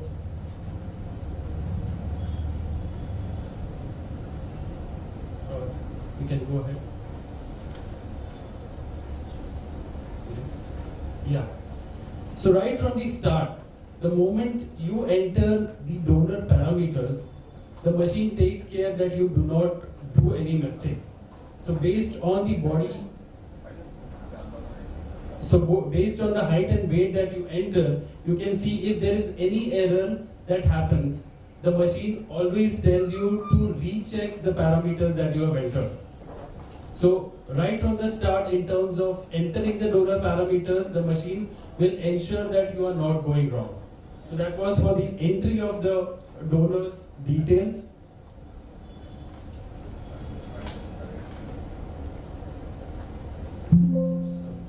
I'm operating it wrong. Yeah. So once you enter the donor details, the machine tells you what you are going to get, what is the volume of product, what is the volume of anticoagulant, you will be having right from the start. So if there is any discrepancy in that, if you do not wish to have that yield that you have selected, you can change it and select the most appropriate yield that is favorable for the donor and the end patient that needs the product. Now, one of the most important aspects, that is the Trimma Access Safety Box. So what does it say? So these are the major parameters on which the donor safety is calculated. So on one side, you can see that it is having the minimum post-donation platelet count. So whatever it is, whatever yield that you choose, it will ensure that the post-platelet count does not go below a certain limit, right? Then we have the maximum donation time. So over here, again, it is not the operator that can has the liberty that they can run the procedure for any amount of time. There is a specific time that will be allocated in terms of the donor safety. Then we have the donation volume. So according to the guidelines, again, we cannot collect more than 15% of the total blood volume of the donor. So the machine ensures that, so even if you deliberately want to do it, the machine is not going to allow you. Then we have the minimum post-donation hematocrit. Yes, it is an extracorporeal procedure. You have blood coming into the machine, going back. So the machine ensures that very less blood or very less amount of RBCs are taken or wasted from the donor's side. So it's just 1% that will differ in terms of hematocrit post-procedure. So because of these 4 areas being taken care by the machine, the operator can be considered the most safe during the procedure and after the procedure as well. Again, during the procedure, yes, the flow of blood during the procedure is important. So there are again features which tell you if the flow is not adequate, the machine itself will reduce the flow for that particular time. And again, if there are certain troubleshoots that are done which can increase the flow, it will come back to the original flow. If there is a certain amount of time that is exceeded, so if the donor is having some appointment, some work, or he has taken time out of his work and come for donation, if there is a certain time that he has given us and if it is crossing that time, again the machine will indicate you that the procedure is going beyond that particular time. So if you wish, you can target that particular yield or reduce the requirement that is possible.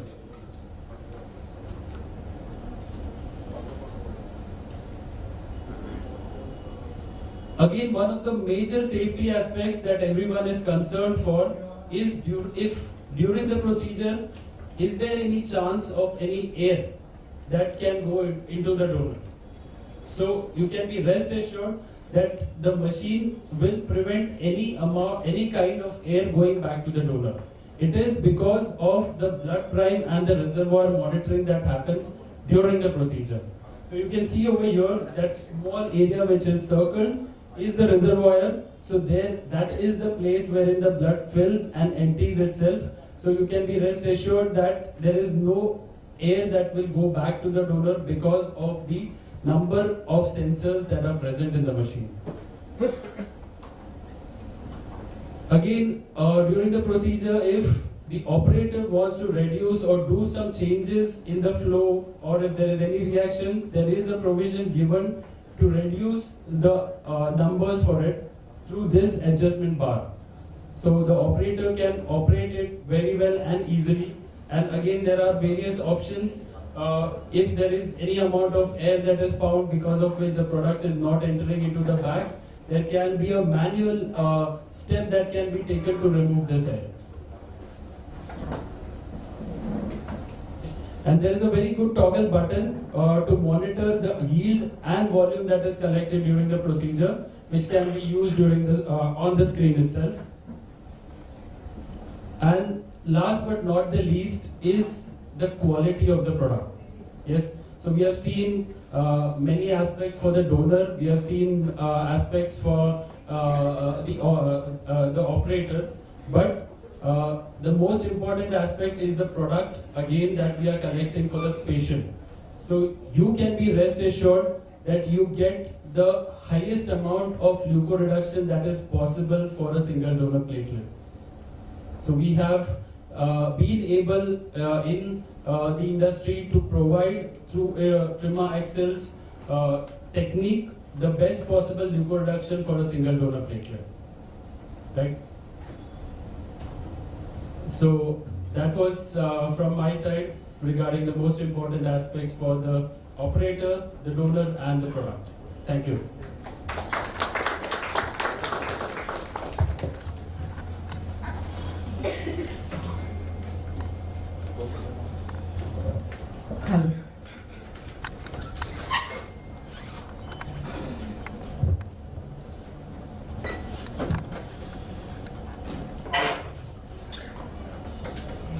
Thank you so much, and we are moving ahead with the panel. So, lights please.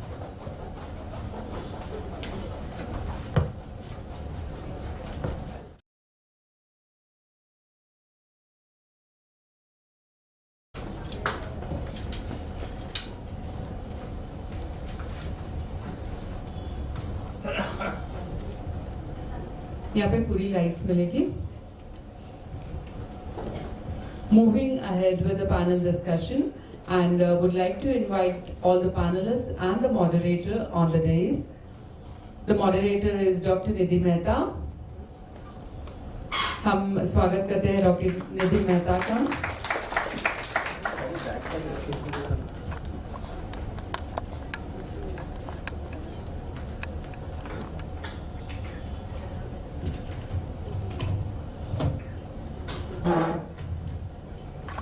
Hello.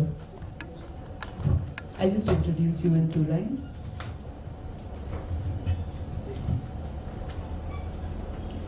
Dr. Nidhi Mehta, she's a moderator for this session. She has got Award of Excellence in the field of transfusion medicine and donor motivation at 42nd National Conference of ISBTI, organized by Rajasthan State Chapter of ISBTI at Kota on December 8, 2017. Also instrumental in establishing and growth of 2 state-of-art Department of Transfusion Medicine at Super Specialty Hospitals, Kokilaben Dhirubhai Ambani Hospital and Medical Research Center at Mumbai, and Shri B.D. Mehta Mahavir Heart Institute at Surat. Thank you so much, ma'am, for being here, and I hand over the mic to you, and she will invite all the panelists. Thank you. Thank you. So I wish you all happy Saraswati Puja. Thanks to Meenatai Thackeray Blood Bank, who has gathered us all together for the day of learning and inspiration. Learning from the experts and inspiration from Shri Subhas Desai Sir, Prabodhan Trust and Meenatai Thackeray Blood Bank. So may Goddess Saraswati bless us all with wisdom, knowledge and success. So the topic of moderate panel discussion is safe and efficient transfusion. How can the blood center meet clinical needs? So I invite Dr. Sucheta Tungare, Medical Superintendent, Suchak Hospital. Welcome, ma'am. Dr. Vishut Kharvada, Consultant Nephrologist, ESIC, Model Hospital, ODC, Andheri, Critical Hospital, Oscar Hospital, SRB Hospital, and Infinity Hospital. Dr. Bhavik Shah, Consultant Physician and Intensivist at Infinity Multi-Speciality Hospital. Dr. Srinath Kshirsagar, Consultant Hematologist. He's working with Genesis Hospital, KG Somaya Medical College, Critical Asia, and Tunga Hospital. Dr. Monal Shah, Consultant Anesthetist from Oscar Super Speciality Hospital. And colleagues from my fraternity, Dr. Lindsay from Hiranandani Hospital and Dr. Joyce from HM.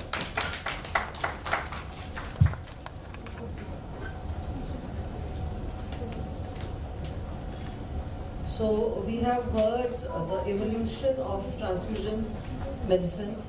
We have heard usage of STP. We have heard from industry experts about the technological advances.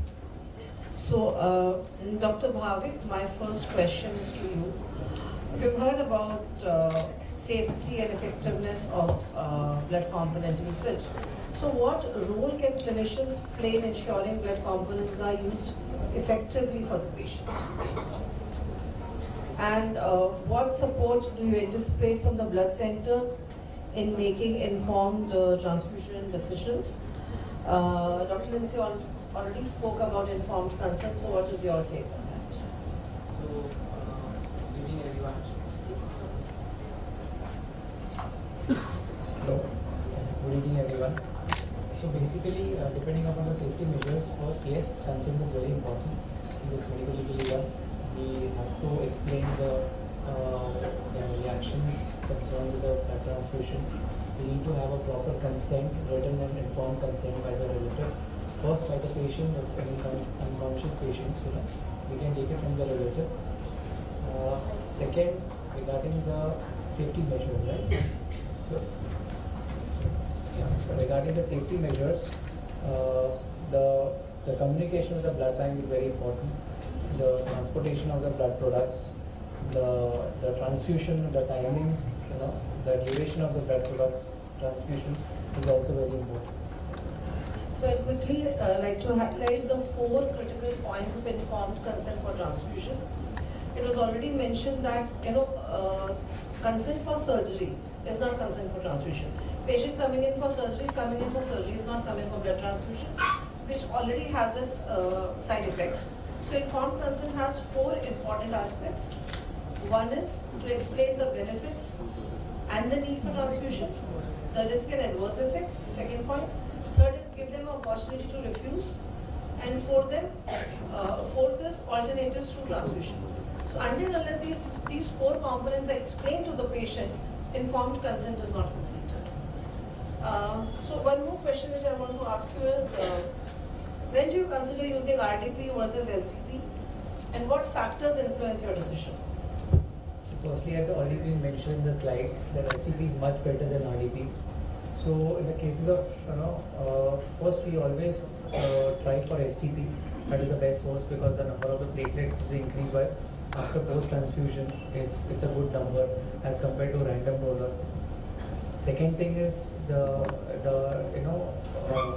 exposure in the cases of RDP is more as compared to an SDPS because the single donor and multiple donors are involved. Third is because this is happening in cases where the fluid overload status have to be taken care of. In that SDP is more beneficial as compared to an RDP. So these are the points what we see depending upon the clinical condition of the patient, depending upon the the monitoring basis also, as SDP sometimes become very expensive for the patient. So we have to sometimes take a decision and go for an RDP rather than for an SDP. So very correctly said, and with the increase of cancers happening all over, I mean the oncology patient load is increasing. So there is more and more demand of platelets. So Dr. Lindsay, what is the most significant challenge you are facing with with meeting the increase in clinical demand with transplants and oncology work? How do you meet those critical situations? Yeah, it's definitely not easy to provide single donor platelets at the right time to the patient because of the delay. Now, one is we have SDP donors who need to come. They need to spend at least 3 hours with us. 1 hour goes for the testing. The second hour goes for the procedure. The third hour goes for probably the documentation and other things. Now, when a donor comes to us, they expect to be moved out fast because they are sparing 3 hours of their time just to ensure that they save a patient's life. Most of the time, they don't even know who that patient is. So we have a registry of donors who we call, we make sure that we book the timing or an appointment at the time when they want to come in. For example, we are a 24/7 blood center. We don't encourage SDP donations before 8 o'clock and after 8 p.m. We see more of vasovagal reactions with such kind of donors who are coming in very early, or they're coming in post a night shift, or they're, probably, in a hurry. So we prefer to take between 8 to 8 and not beyond these timings. We adjust our timings as per them, the technical staff and the medical staff. The doctor always wait back for this procedure. Of course, the challenge is that we don't have, with the increasing requirement, we may not always be able to provide the product at the right time. Of course, if it's a planned surgery, yes, we are preparing the product and keeping it ready for the patient. But if it is something that's coming, a bleed or a patient that's coming in an emergency, it might be a challenge at that time. And that's when, our donors, voluntary donors really have to pipe in, or the relatives have to come in to help us out. So very rightly said, and all blood bankers, we really face this challenge. And now with advent of bone marrow transplants, leukemias, lymphomas, my next question is to you, Dr. Srinath. So what challenges arise in transfusion for special populations such as these multiple myelomas or lymphomas or BMTs or neonates or elderlies or patients with rare blood types? I mean, how have you come across these situations? So first of all, I'd like to thank Meenatai Thackeray Blood Bank for inviting me here, and second thanks to you. And you reminded me of my residency days where I had a 3 months postdoc in that time. So it was all the fond memories. Can you take mic a little closer? So the fond memories of my days when I used to do residency in Civil. Challenges in the blood bank, and where I spent 3 months over there. So coming to your question, so as a hematologist, we are the largest consumer of the blood products, and I think all the patients, one fine day, taking the chemotherapies or undergoing the bone marrow transplants, they will require blood products. So coming to the questions, so before the patient comes to us, we always counsel them for bringing the donors for doing the transfusions and for a donation for the blood as well as platelet transfusions. And second question was important is for bone marrow transplants we require irradiated blood, because that's the most important thing. So there has to be we have to transfer irradiated blood for this patient, and especially the patients with the CLS or low grade lymphomas, they will be having this autoantibodies present, and lots of times we find difficulty to get adequate cross-match blood because of the false positive antibodies. So we use steroids and we use rituximab in those patients for desensitizing and make it adequate blood for them. So sir has already said that hematologists are the biggest consumers. I will add a caveat to it, they're biggest consumers, but minimum donors come from this specialty, because patient is a hematological malignancy, who will keep consuming regularly, and how will you get, how many relatives? And now in the city of Mumbai, we all know that majorly there are couples staying together, elderly citizens, one is on the wheelchair, another is dragging the chair. They're even scared to tell their friends or building people that, please come forward. So there lies the patience of the blood bankers to provide help and support to their patients, because if I look at the statistics where I practice, it is maximum usage is by hematology department. Another The blood question. bank always has a definitive role, and they have a mainstay for any blood transfusion that we are using. So all the motivations and all those arranging the donors, right from the counseling, everything is done by the blood bank officers, and that's a wonderful job they are doing. Do you advocate the usage of leukodepletion filters? If yes, why? If no, why? So it totally depends. Yes, I of course recommend for all the patients going for the leukodepleted products, and at my center it's done at the while collection, and sometimes when it's not leukodepleted, we also advise them to go for leukocyte filters while transfusing. But it again comes to the cost. Each filters cost something around 1700 to 1800 rupees. And for each product of the platelets or each product of the blood transfusion, if I'm using that, the cost substantially goes up. So I have to be very cautious whom I'm advocating this leukocyte depletion, leukocyte filter. Most of the patient, yes, 99% I will advocate, but 1% of patients who are not affording, definitely I will avoid using that. So here I would like to bring the ethical considerations for usage of leukocyte filters. He said 99% he will advocate and 1% he will not. So what wrong that 1% has done? If that 1% population is undergoing CT angioplasty, they would like to use the bestest stent. They would like to spend the most. Anybody, for my son, my daughter, my wife, my husband, my sister, my brother, would like to get in the best treatment. So it is a responsibility of the clinician to think of that as well.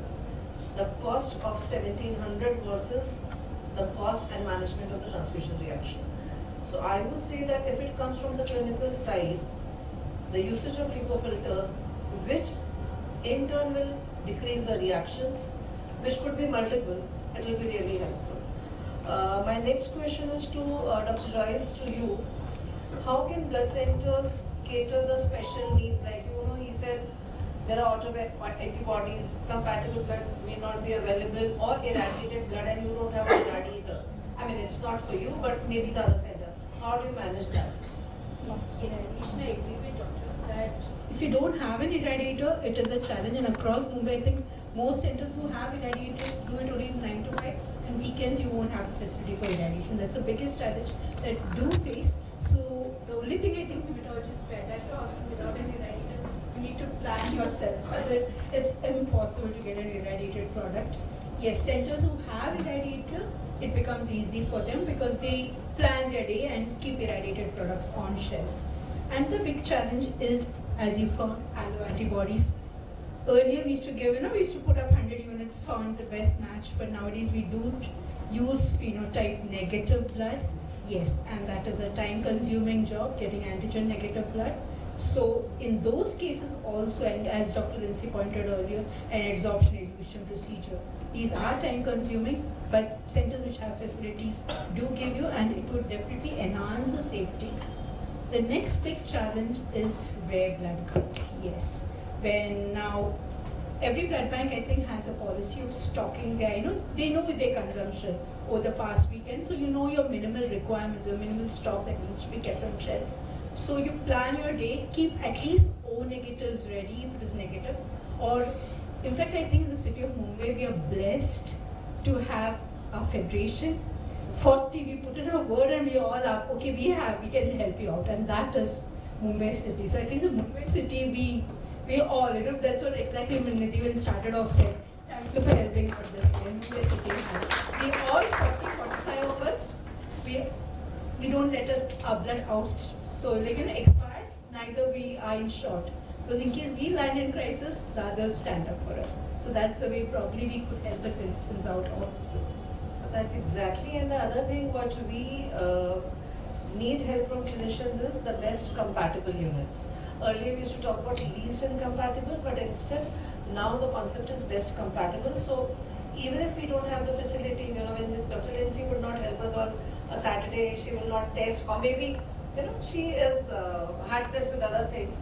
So that's the time when we would say put up 10 units or 15 units cross match and see what is the best compatible unit, and that we issue. And obviously we give a rider that transfuse under strict supervision, and that's when the role of clinicians come, that you give steroids or whatever to desensitize and transfuse. Yeah, Federation of Bombay Blood Banks is a huge support. I remember 2009 when a patient of aortic aneurysm, dissection of aorta came in midnight 2 a.m. while I was at Kokilaban Hospital. I had only 1 unit of O negative because there was another critical case during the day. And overnight, within 3 hours, I collected 18 units of O negative across Mumbai, and we could save that patient. So that's the beauty of city of Mumbai. My next question is to Madam you. How do you approach transfusion medicine in emergencies, or large-scale disaster where clinical needs may exceed the available blood supply. I understand that you don't have a blood center at your place, so how do you ensure that blood is available to your patients in any emergency? First of all, let me thank you, Prabodhan. First of all,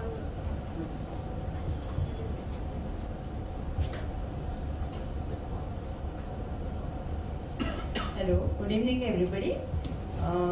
I'm Medical Superintendent in Switch-Off Hospital, and let me thank Prabodhan first of all to be a participant of the panel during the discussion, and secondly many thanks for Meenatai Thackeray Blood Center for providing us blood now and again and complying to our needs as and when required.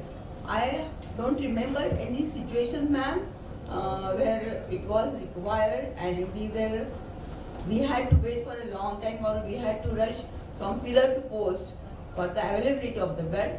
It has not happened. So again, once more thanks to Meenatai Thackeray Hospital, Blood Center for cooperating us in all the way possible and communicating us whenever there is a problem arising. At the same time, we also try to help to encourage blood donation by arranging blood donation camps nearly 4 to 5 times in a year. My CEO, Medical Director, Dr. Anil Suchak, everybody must be knowing his name. He is a very honored person in the medical field. And my CEO, Director, Abha Suchak. So they try to arrange the blood donation camps as many as possible to enhance the crisis which shouldn't occur in blood donation field. So that is our contribution as a hospital towards the whole process. Thank you so much. So that's really nice to hear from an administrator that they also take the responsibility of replenishing the blood so that the life cycle goes on. आप देंगे तो हम किसी को देंगे और फिर कोई देगा तो हम आगे देंगे. That's where the circle moves on. So thank you, ma'am. My next question is to Dr. Monal Shah.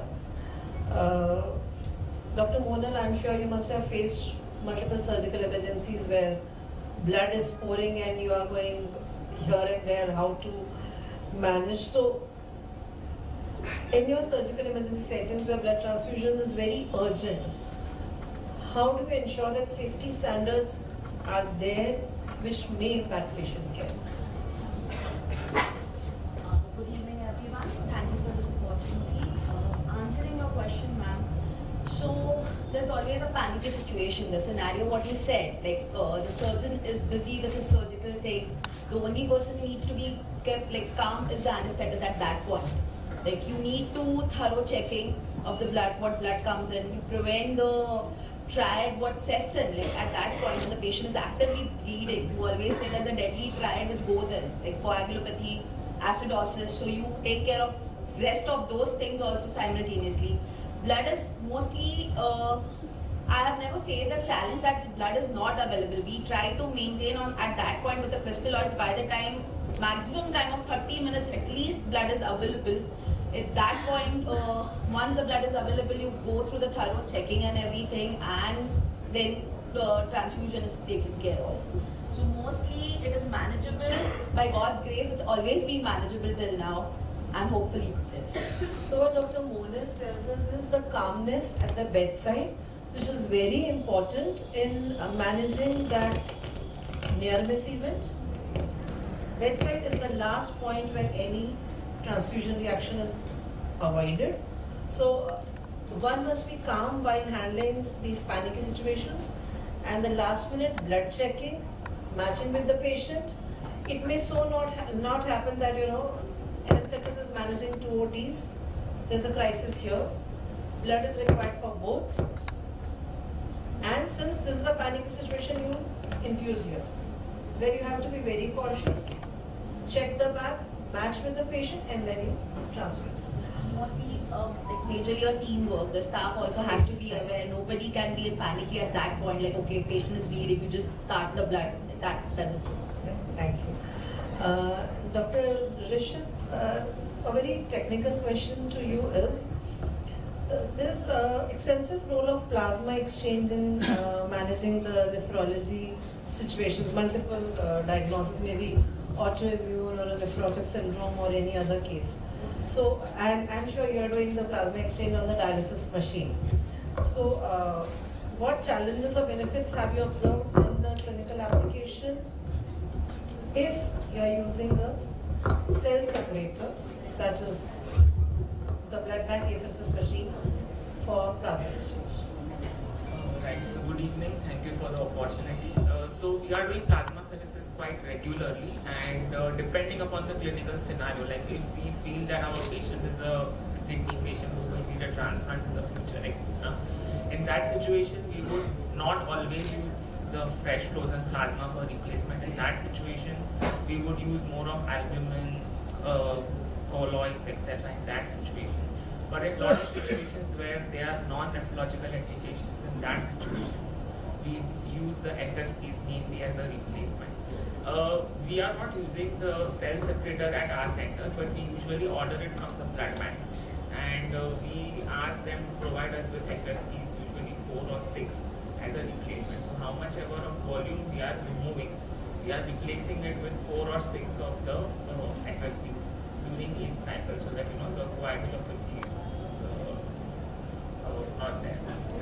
So this is a good point on fluids. My question is, I'm sure you're aware that we blood bankers can also perform plasma pheresis on the cell separators, the apheresis machine, which uses centrifugal principle against the membranous filtration, and this is 1.5 times or 2 times better, more like Jerry can put on. So how can improved collaboration between a blood center and nephrologist help the patients who are needing plasmapheresis? Is my question.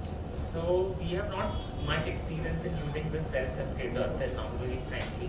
We are mainly using it on a dialysis machine only with the plasma filter which is there. So, but yes, definitely if there is some issue like the cost is an issue, or if we do not get the plasma filter or something like that, in that situation, yes, we can definitely try and using the cell separator which is there in the blood bank. So, Dr. Can I take this question? Yeah. Okay. So, in my center, we have used both dialysis machine as well as a cell separator for a plasmapheresis. And I personally feel cell separator machines are much user friendly to use. That's the one thing. And nowadays, the plasmapheresis, at least in abroad, is totally taken over with the Transfusion medicine team. And I think that should be the first point of contact for doing the plasmapheresis for any of the patients. That's what I would suggest.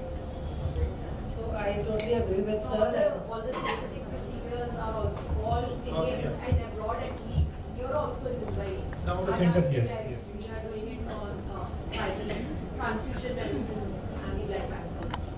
So Jerry is here, who has to meet Dr. Rishabh and promote them. And Dr. Rindu and Aditya are here, can help you out with the procedures. So my next question is to Aditya. Is it okay if I ask you? So what are the implications of cost in maintaining utmost safety in blood transfusions? You being a standalone center, what are the cost implications, and how do you educate and update all your healthcare professionals who are your users on the advancement in transfusion medicine?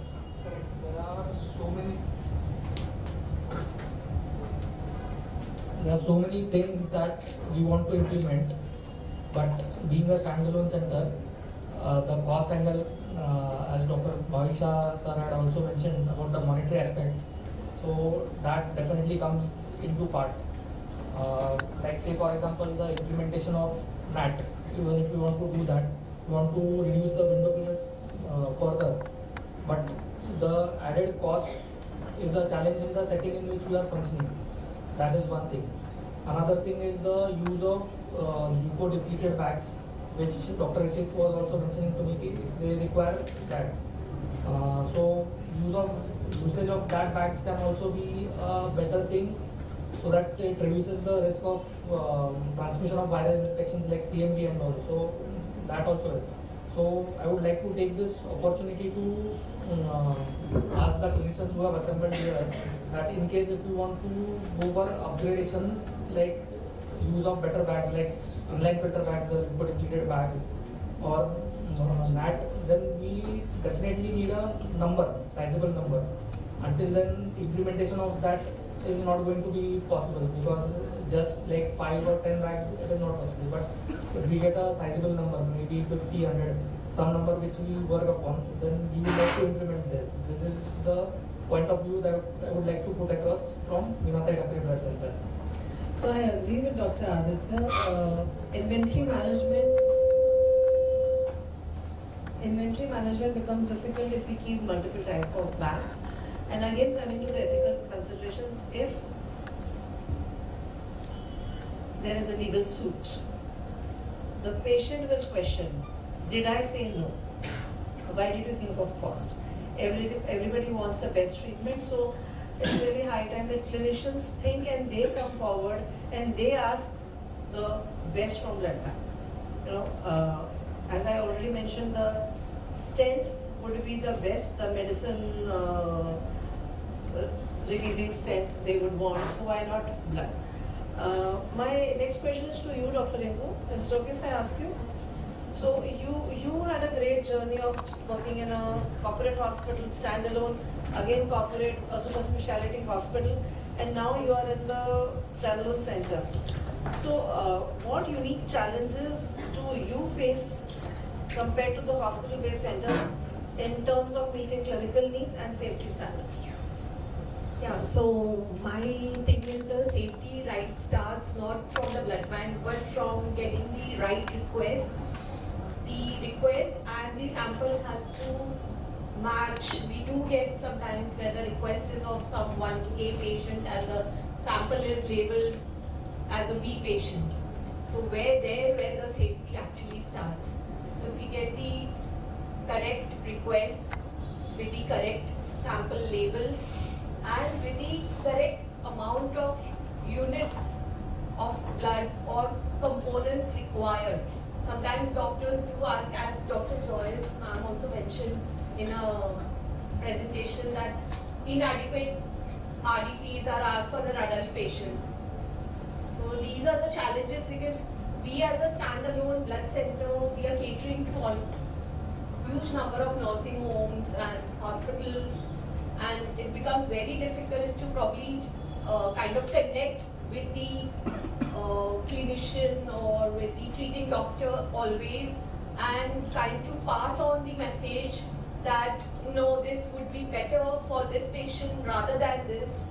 And usually there are junior doctors or RMOs who kind of are a bridge between the clinician and us.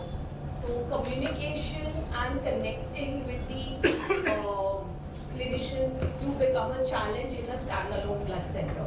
When a hospital, we are catering mainly to our hospital patients, maybe 300, 400, 200 patients, and it becomes easier. Here we are, so just a request to everyone, all the clinicians, doctors who are here and who are not here and can pass on the message that we need to get the right request with the right sample, adequate sample, properly labeled sample, and so this is what really comes to my mind. Ma'am, would you like to add something? So I totally go with Dr. Rinku's emotions. What we always say is, हमने तो मरीज को नहीं देखा है, आपने जो कागज भेजा और जो सैंपल भेजा, हम तो सैंपल की शादी पे देते हैं कागज से, मतलब रिक्वेस्ट फॉर्म से, और हम उसी को ब्लड दे देते हैं. So it is, the responsibility starts from the clinicians, the bedside, and it ends with the clinician. That is the point of starting of the error, and that is the point where the risk also, final. Yeah, ma'am, like when you're in the hospital, and when you're in hospital, we do have a, like, because it's, the blood bank is based in a hospital, so being a transfusion medicine or a blood banker, we can even go to the bedside, actually check on what's going on. But in a standalone blood center, again, that's a huge challenge. We can't go and monitor each and every patient, whether the right blood is going to the right patient at the right time, adequate volume, the duration of the transfusion, starting of the blood, ending of the blood, how soon you start your platelets, and how much time you take to transfuse them. All this also matters in getting the increment when it comes to platelet, or to getting an increment of the right hemoglobin for the patient. Otherwise it becomes, oh, we're not getting a good quality blood or platelet from that blood center. It doesn't come back to that. So that's very, very important, monitoring, knowing not the clinicians but the bedside, maybe the nursing staff, maybe the junior doctors, they should be knowing that how soon the blood has to get started, how it has to be transfused using at least your blood transfusion set, if not a filter, and giving it in the right duration, monitoring the patient before, during and after transfusion. So these all points are very important, because sometimes we just feel, okay, blood khatam ho gaya, everything is done, finish. No, there are post-transfusion, delayed transfusion reactions. So these are very, very important. If you all are like big consultants, medical superintendents, heads of the hospitals coming here, owning hospitals, so this has to percolate right up to the bottom, the nursing staff, the junior doctors, the people around, maybe the patient is aware that yes, how the transfusion is going on. So we do take things quite lightly sometimes. So I think then better. Yeah, of course, training of the staff and training of the junior doctors is the most training important. and retraining. Training, retraining, and continuous training. Exactly, and there's a lot of attrition in Mumbai, and I have always worked in Mumbai, so I know when it comes to doctors and nursing staff. So again, the question arises whether to give the pre-medication before the transfusion. So generally, they should not be given like ABL and hydrocod. It's a wrong practice which happens. But I want to make a clear point for a blood bank specialist over here, blood center specialist over here. So generally the veto should be with the blood bank, blood center specialist. They should have all the right to say no for issuing the blood product. In many centers I have seen generally patient is having low platelets, transfuse everything. That's the wrong practice which we have been seeing. That's what I said, the right product to the right patient. Right product to the right patient. And if you are saying that this product is going wrong, issued to the wrong patient, then you should say always no. Whoever may be the consultant, whoever may be the issue requesting the blood product, they should have right to say no. Second thing, and sometimes I have seen this problem like a standalone blood banks. They give the blood products to attending relatives too. That's the one thing we should avoid completely. It has to be given to the hospital appointed staff with seeing their identity card. That's the one thing that we should always make sure that we implement in our You mean to say the handing over of the blood or the blood product to the hospital staff and not to the relative of the patient. That's a point I will like to make it. That is actually happening with the blood center. Whenever we order them, the person comes and collect the sample, and the other person who come and give the blood.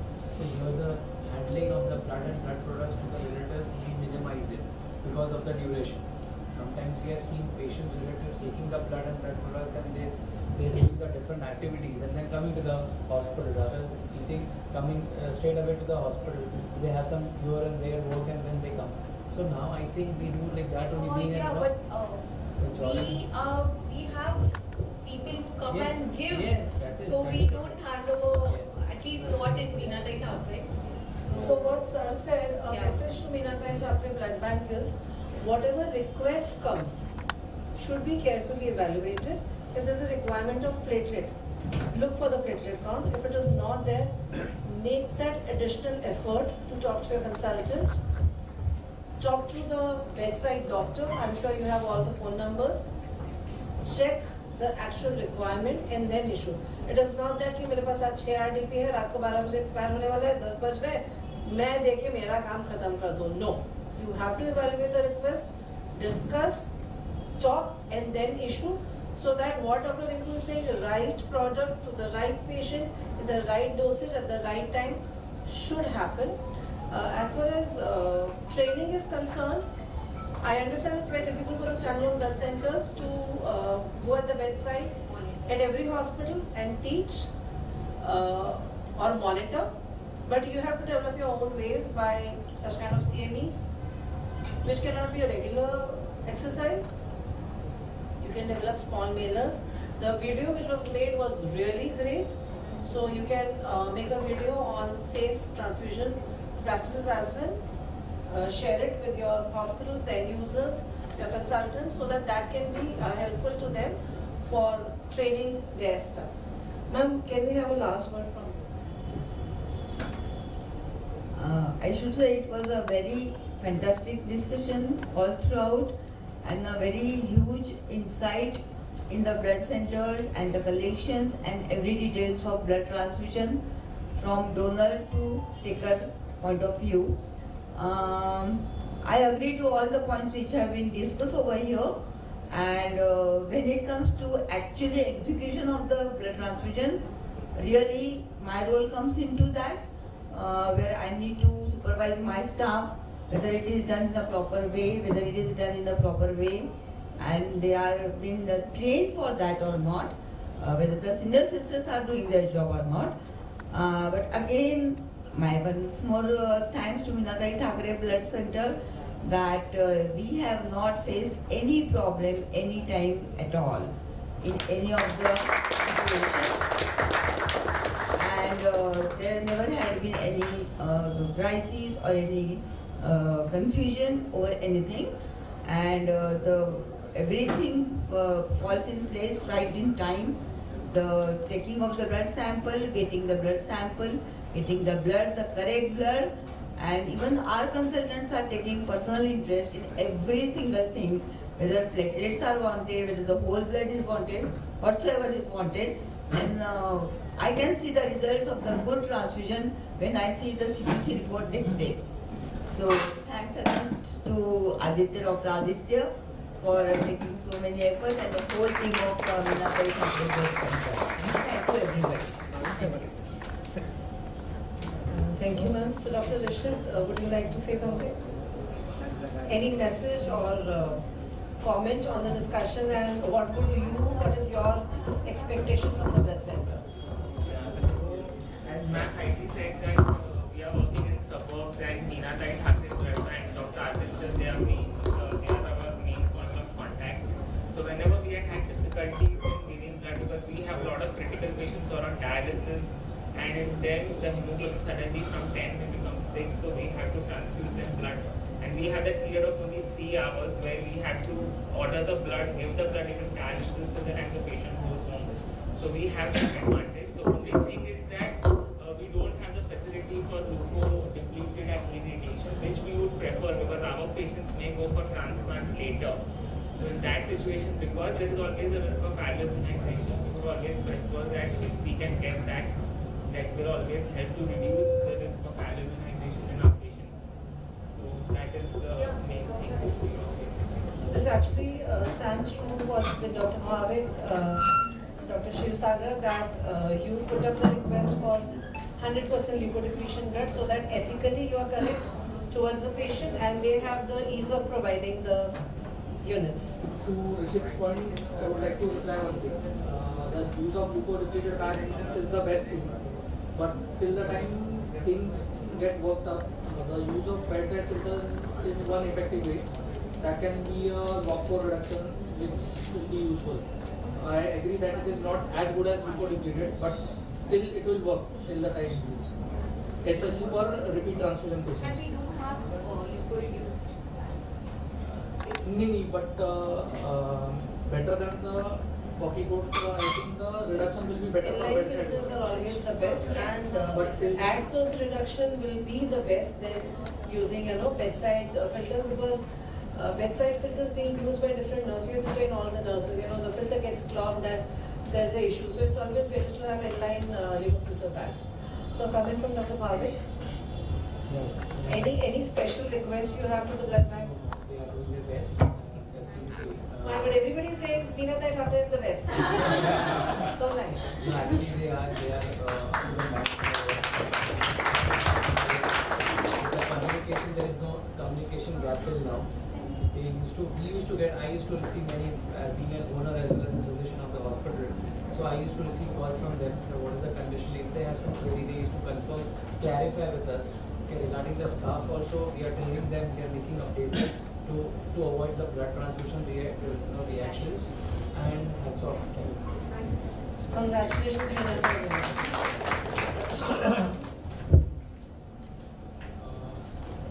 So, as we practice in suburbs, Meenatai Thackeray is always there for supporting us, and so far I haven't had I heard any time that they are saying no for any blood transfusion. So far, whatever we have demanded, they have given us, and they have done a fantastic job. And thank you so much for doing such wonderful service over here. Thank you. Covered everything. They were safe, like never had an issue with it. It's always been like pre-operatively, whenever it's planned. Even in case of emergencies, we never had an issue. I must thank Meenatai Thackeray for conducting a program along with the clinicians, because from our side, it's, we rarely have this opportunity. And it was really good to hear from your side what you all had to say as well. I mean, that is a learning that we also take back home. I also want to say that communication, like you said, with the clinicians is extremely important. We have what is called as critical reporting. So if we do have anything, say autoantibodies or atypical antibodies, we prefer to talk to the clinician directly rather than go through the RMO, or because this communication means there's a lot of misunderstanding, you're wasting time. So we prefer to get the contact of the clinician. We receive a lot of samples with atypical antibodies, and usually I have the clinicians who directly call and tell me the history in advance, and that makes a difference. Even the hemoglobin that they mention in advance makes a difference, and it helps us to act faster. If an autoimmune case is coming with 4 gram hemoglobin, we know it's very urgent. We will act much faster. So I think that two-way communication is very important. Joyce. I think I should congratulate Meenatai with the praises that you have got. And thank you all. It was a really eye-opener, with the clinicians and all. Thank you so much. So thank you, Joyce. So with this, it is very clear that blood transfusions are cornerstone of any medical management of any patient. They come with complex challenges. However, with increased collaboration, communication, innovation, technology usage, we can improve on availability of safe blood supplies. Thank you to all the panelists and all the audience and Meenatai Thackeray team. Heartiest congratulations to you. 3 cheers. Hip hip. Hip hip. Hip hip.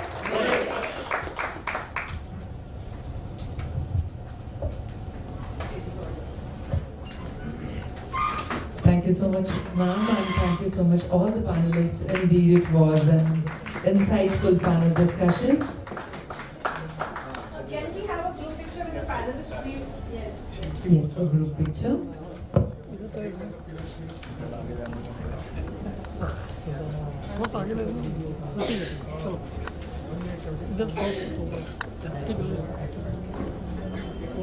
Yes, bye.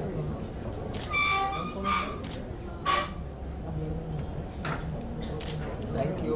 That all present can join here, please, for the group picture. Everybody can join. Everybody can join. Can I request one thing? एक 2 minute का thanks giving होगा. I request everyone to Manisha Bansude. She is PG DMLT from Mumbai University, worked as technologist in High-Tech Blood Center, JJ Mahanagar Blood Center and Meenatai Thackeray Blood Center, and presently working as technical supervisor in Meenatai Thackeray Blood Center since 2010.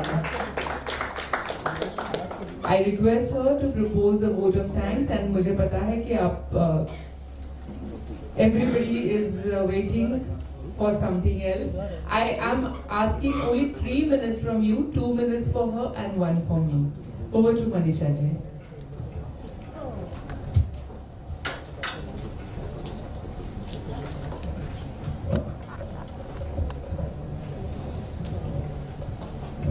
Good evening, everyone. As we come to conclusion of this insightful and enriching seminar, it is my honor to deliver the vote of thanks on behalf of Meenatai Thackeray Blood Center. First and foremost, I extend our deepest gratitude to esteemed Chief Guest Shri Subhas Desai sir for his inspiring keynote address. His insights have provided us much to reflect upon. A heartfelt thanks to our distinguished speakers, Dr. Lindsay Jacob, Dr. Joyce Reddy, Dr. Shikham Malhotra, and Jerry Chettiya. Also the other panelists, Dr. Suchita Tungare, Dr. Shirsagar, Dr. Bhavik Shah, Dr. Monal Shah, and Dr. Rishit Harwat. Your presentation and discussions have been incredibly informative and engaging. A big thank you to Dr. Nidhi Mehta for her wonderful moderation of the panel discussion. A special thanks to all the delegates. Your presence and contribution have enriched the discussion. I also extend our appreciation to our sponsors and partners, Twiddle Ortho and Terimo. Your generous support has been instrumental in making this event successful. Lastly, I would like to thank our administrative in charge, Ramesh Iswalkar sir, Technical Director, Avinash Shirodkar sir, DPO, Dr. Renko Bhatia, and Dr. Aditya Tare. Their commitment to excellence is truly commendable. And thank you to entire Meenatai Thackeray Blood Center, technical and non-technical team for their efforts towards making this event a successful one. In conclusion, thank you all once again for being part of this celebration of 20 years successful journey of Meenatai Thackeray Blood Center in blood transfusion services. Thank you and good night to all of you. Thank you, Manisha ji. मैं personally thank करना चाहूँगी Prabodhan Goregaon and Meenatai Thackeray blood centre and specially Avinash Shirodkar sir, Ramesh Iswalkar sir कि जिन्होंने मुझे यहाँ पे आज मौका दिया एंकरिंग करने का। वैसे तो मैं डॉक्टर हूँ but now I am not practising doctor but I am anchoring doctor and it's been pleasure to be with all of you doctors. Hope to see you in such events and conferences soon. And I would like to sum up with two-liners. कहता है ख्वाहिश नहीं है मुझे मशहूर होने की, ख्वाहिश नहीं है मुझे मशहूर होने की, आप मुझे पहचानते हो, बस इतना ही काफी है, बस इतना ही काफी है. Thank you so much. Good night, Shubhratri, and you can proceed for dinner and cocktail party. Request everyone to join us for the dinner in the next stall.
It's not easy to, kind of carry out the rules. It's so smooth for us, really made it smooth for us. Thank you. Hope to see you again. All the best. Thank you very much. Thank you.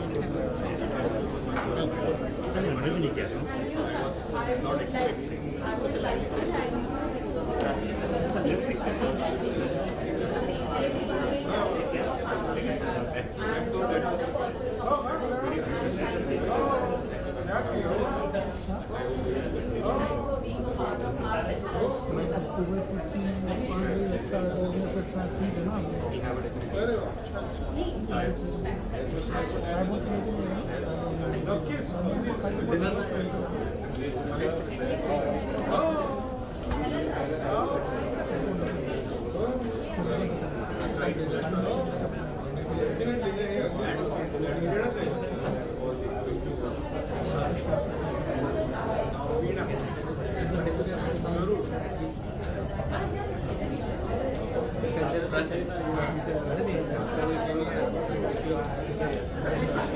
I'll just come.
But वो बोलेंगे donor कितनी बार आगे बेचारा blood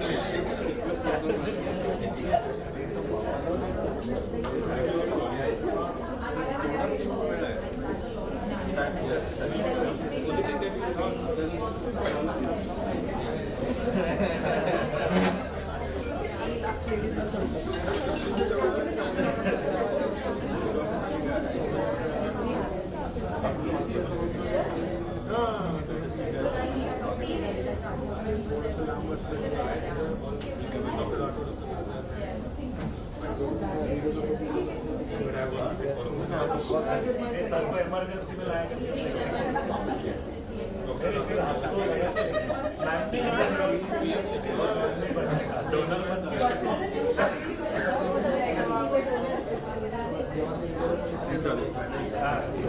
थांबा ना खालती मी जेवून जातो थांबा थांबा येतो खालती आलो चला अरे हां आपणही जाऊया चला सर चला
Thank you so much.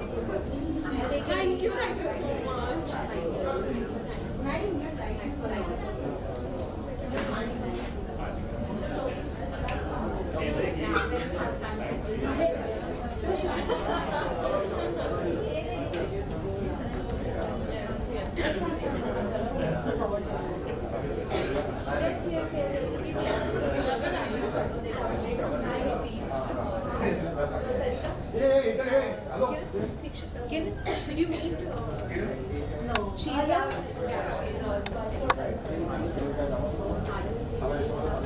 training like technical training session.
Suraj Suraj sir कर एक वीडियो करो उसके बाद पहिला तुमचा तर एक घ्या.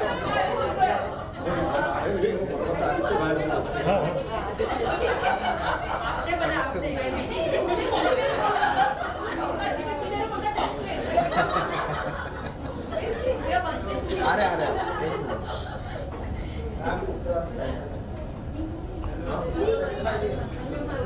सूरज पैनिंग होना तो साइड में आ जाओ फिर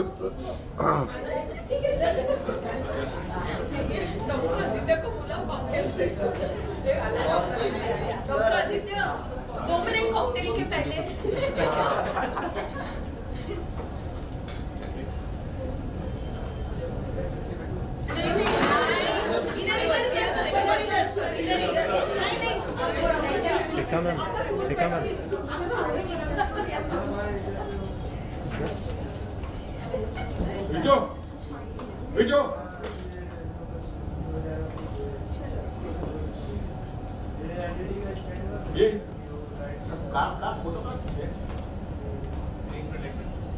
होल्ड करना सूरज ले लो हाँ रुको रुको एक और हाँ वो बैठ चुके हो ना बस ले लो थैंक यू वेट वेट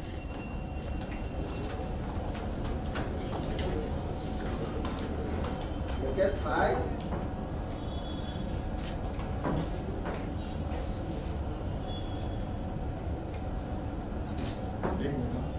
सूरज पांडे आजा एक है वो एक उस साइड में इस साइड में आजा पांडे को क्या हो गया ब्लड तो दूर हो जाएगा.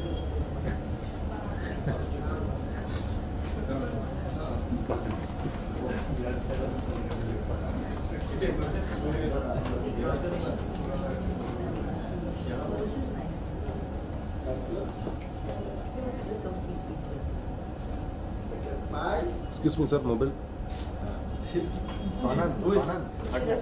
Oh, sorry. वो YouTube streaming live में चली है. Sir, again. चलो. Take on this mobile. सगळे पिक्चर्स डिलीट करा. परत घ्या. सूरज एक मिनट एक पेन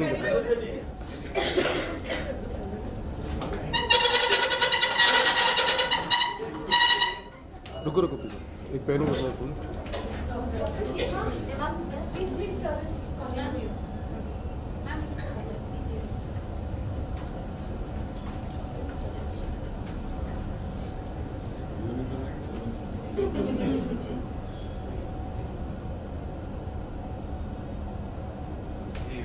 भाई यूट्यूब में वो भी कनेक्ट कर देगा.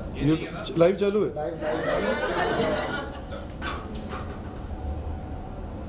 Wait wait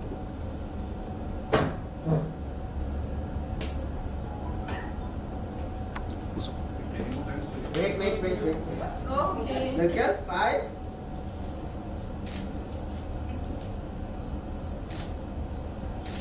Thank you. again Suraj एक मिनट.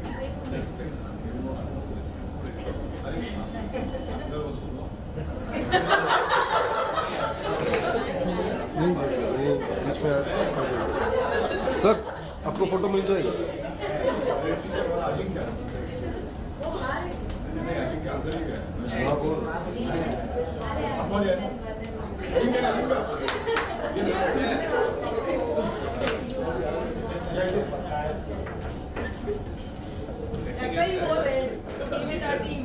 प्राइस कम करके देना है.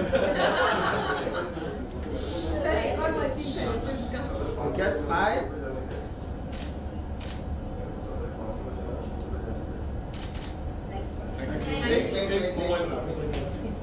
भाई लाइव चल रहा है क्या?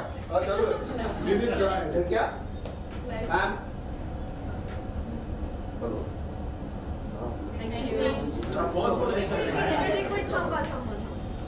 Smile.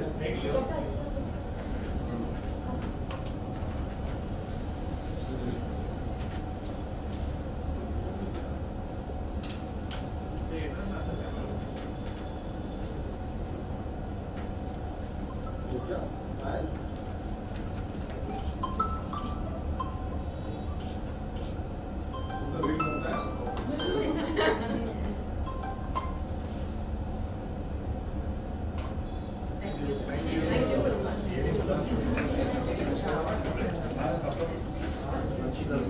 Thank you so much. Suraj 3 cheers for our team. Thank you, sir.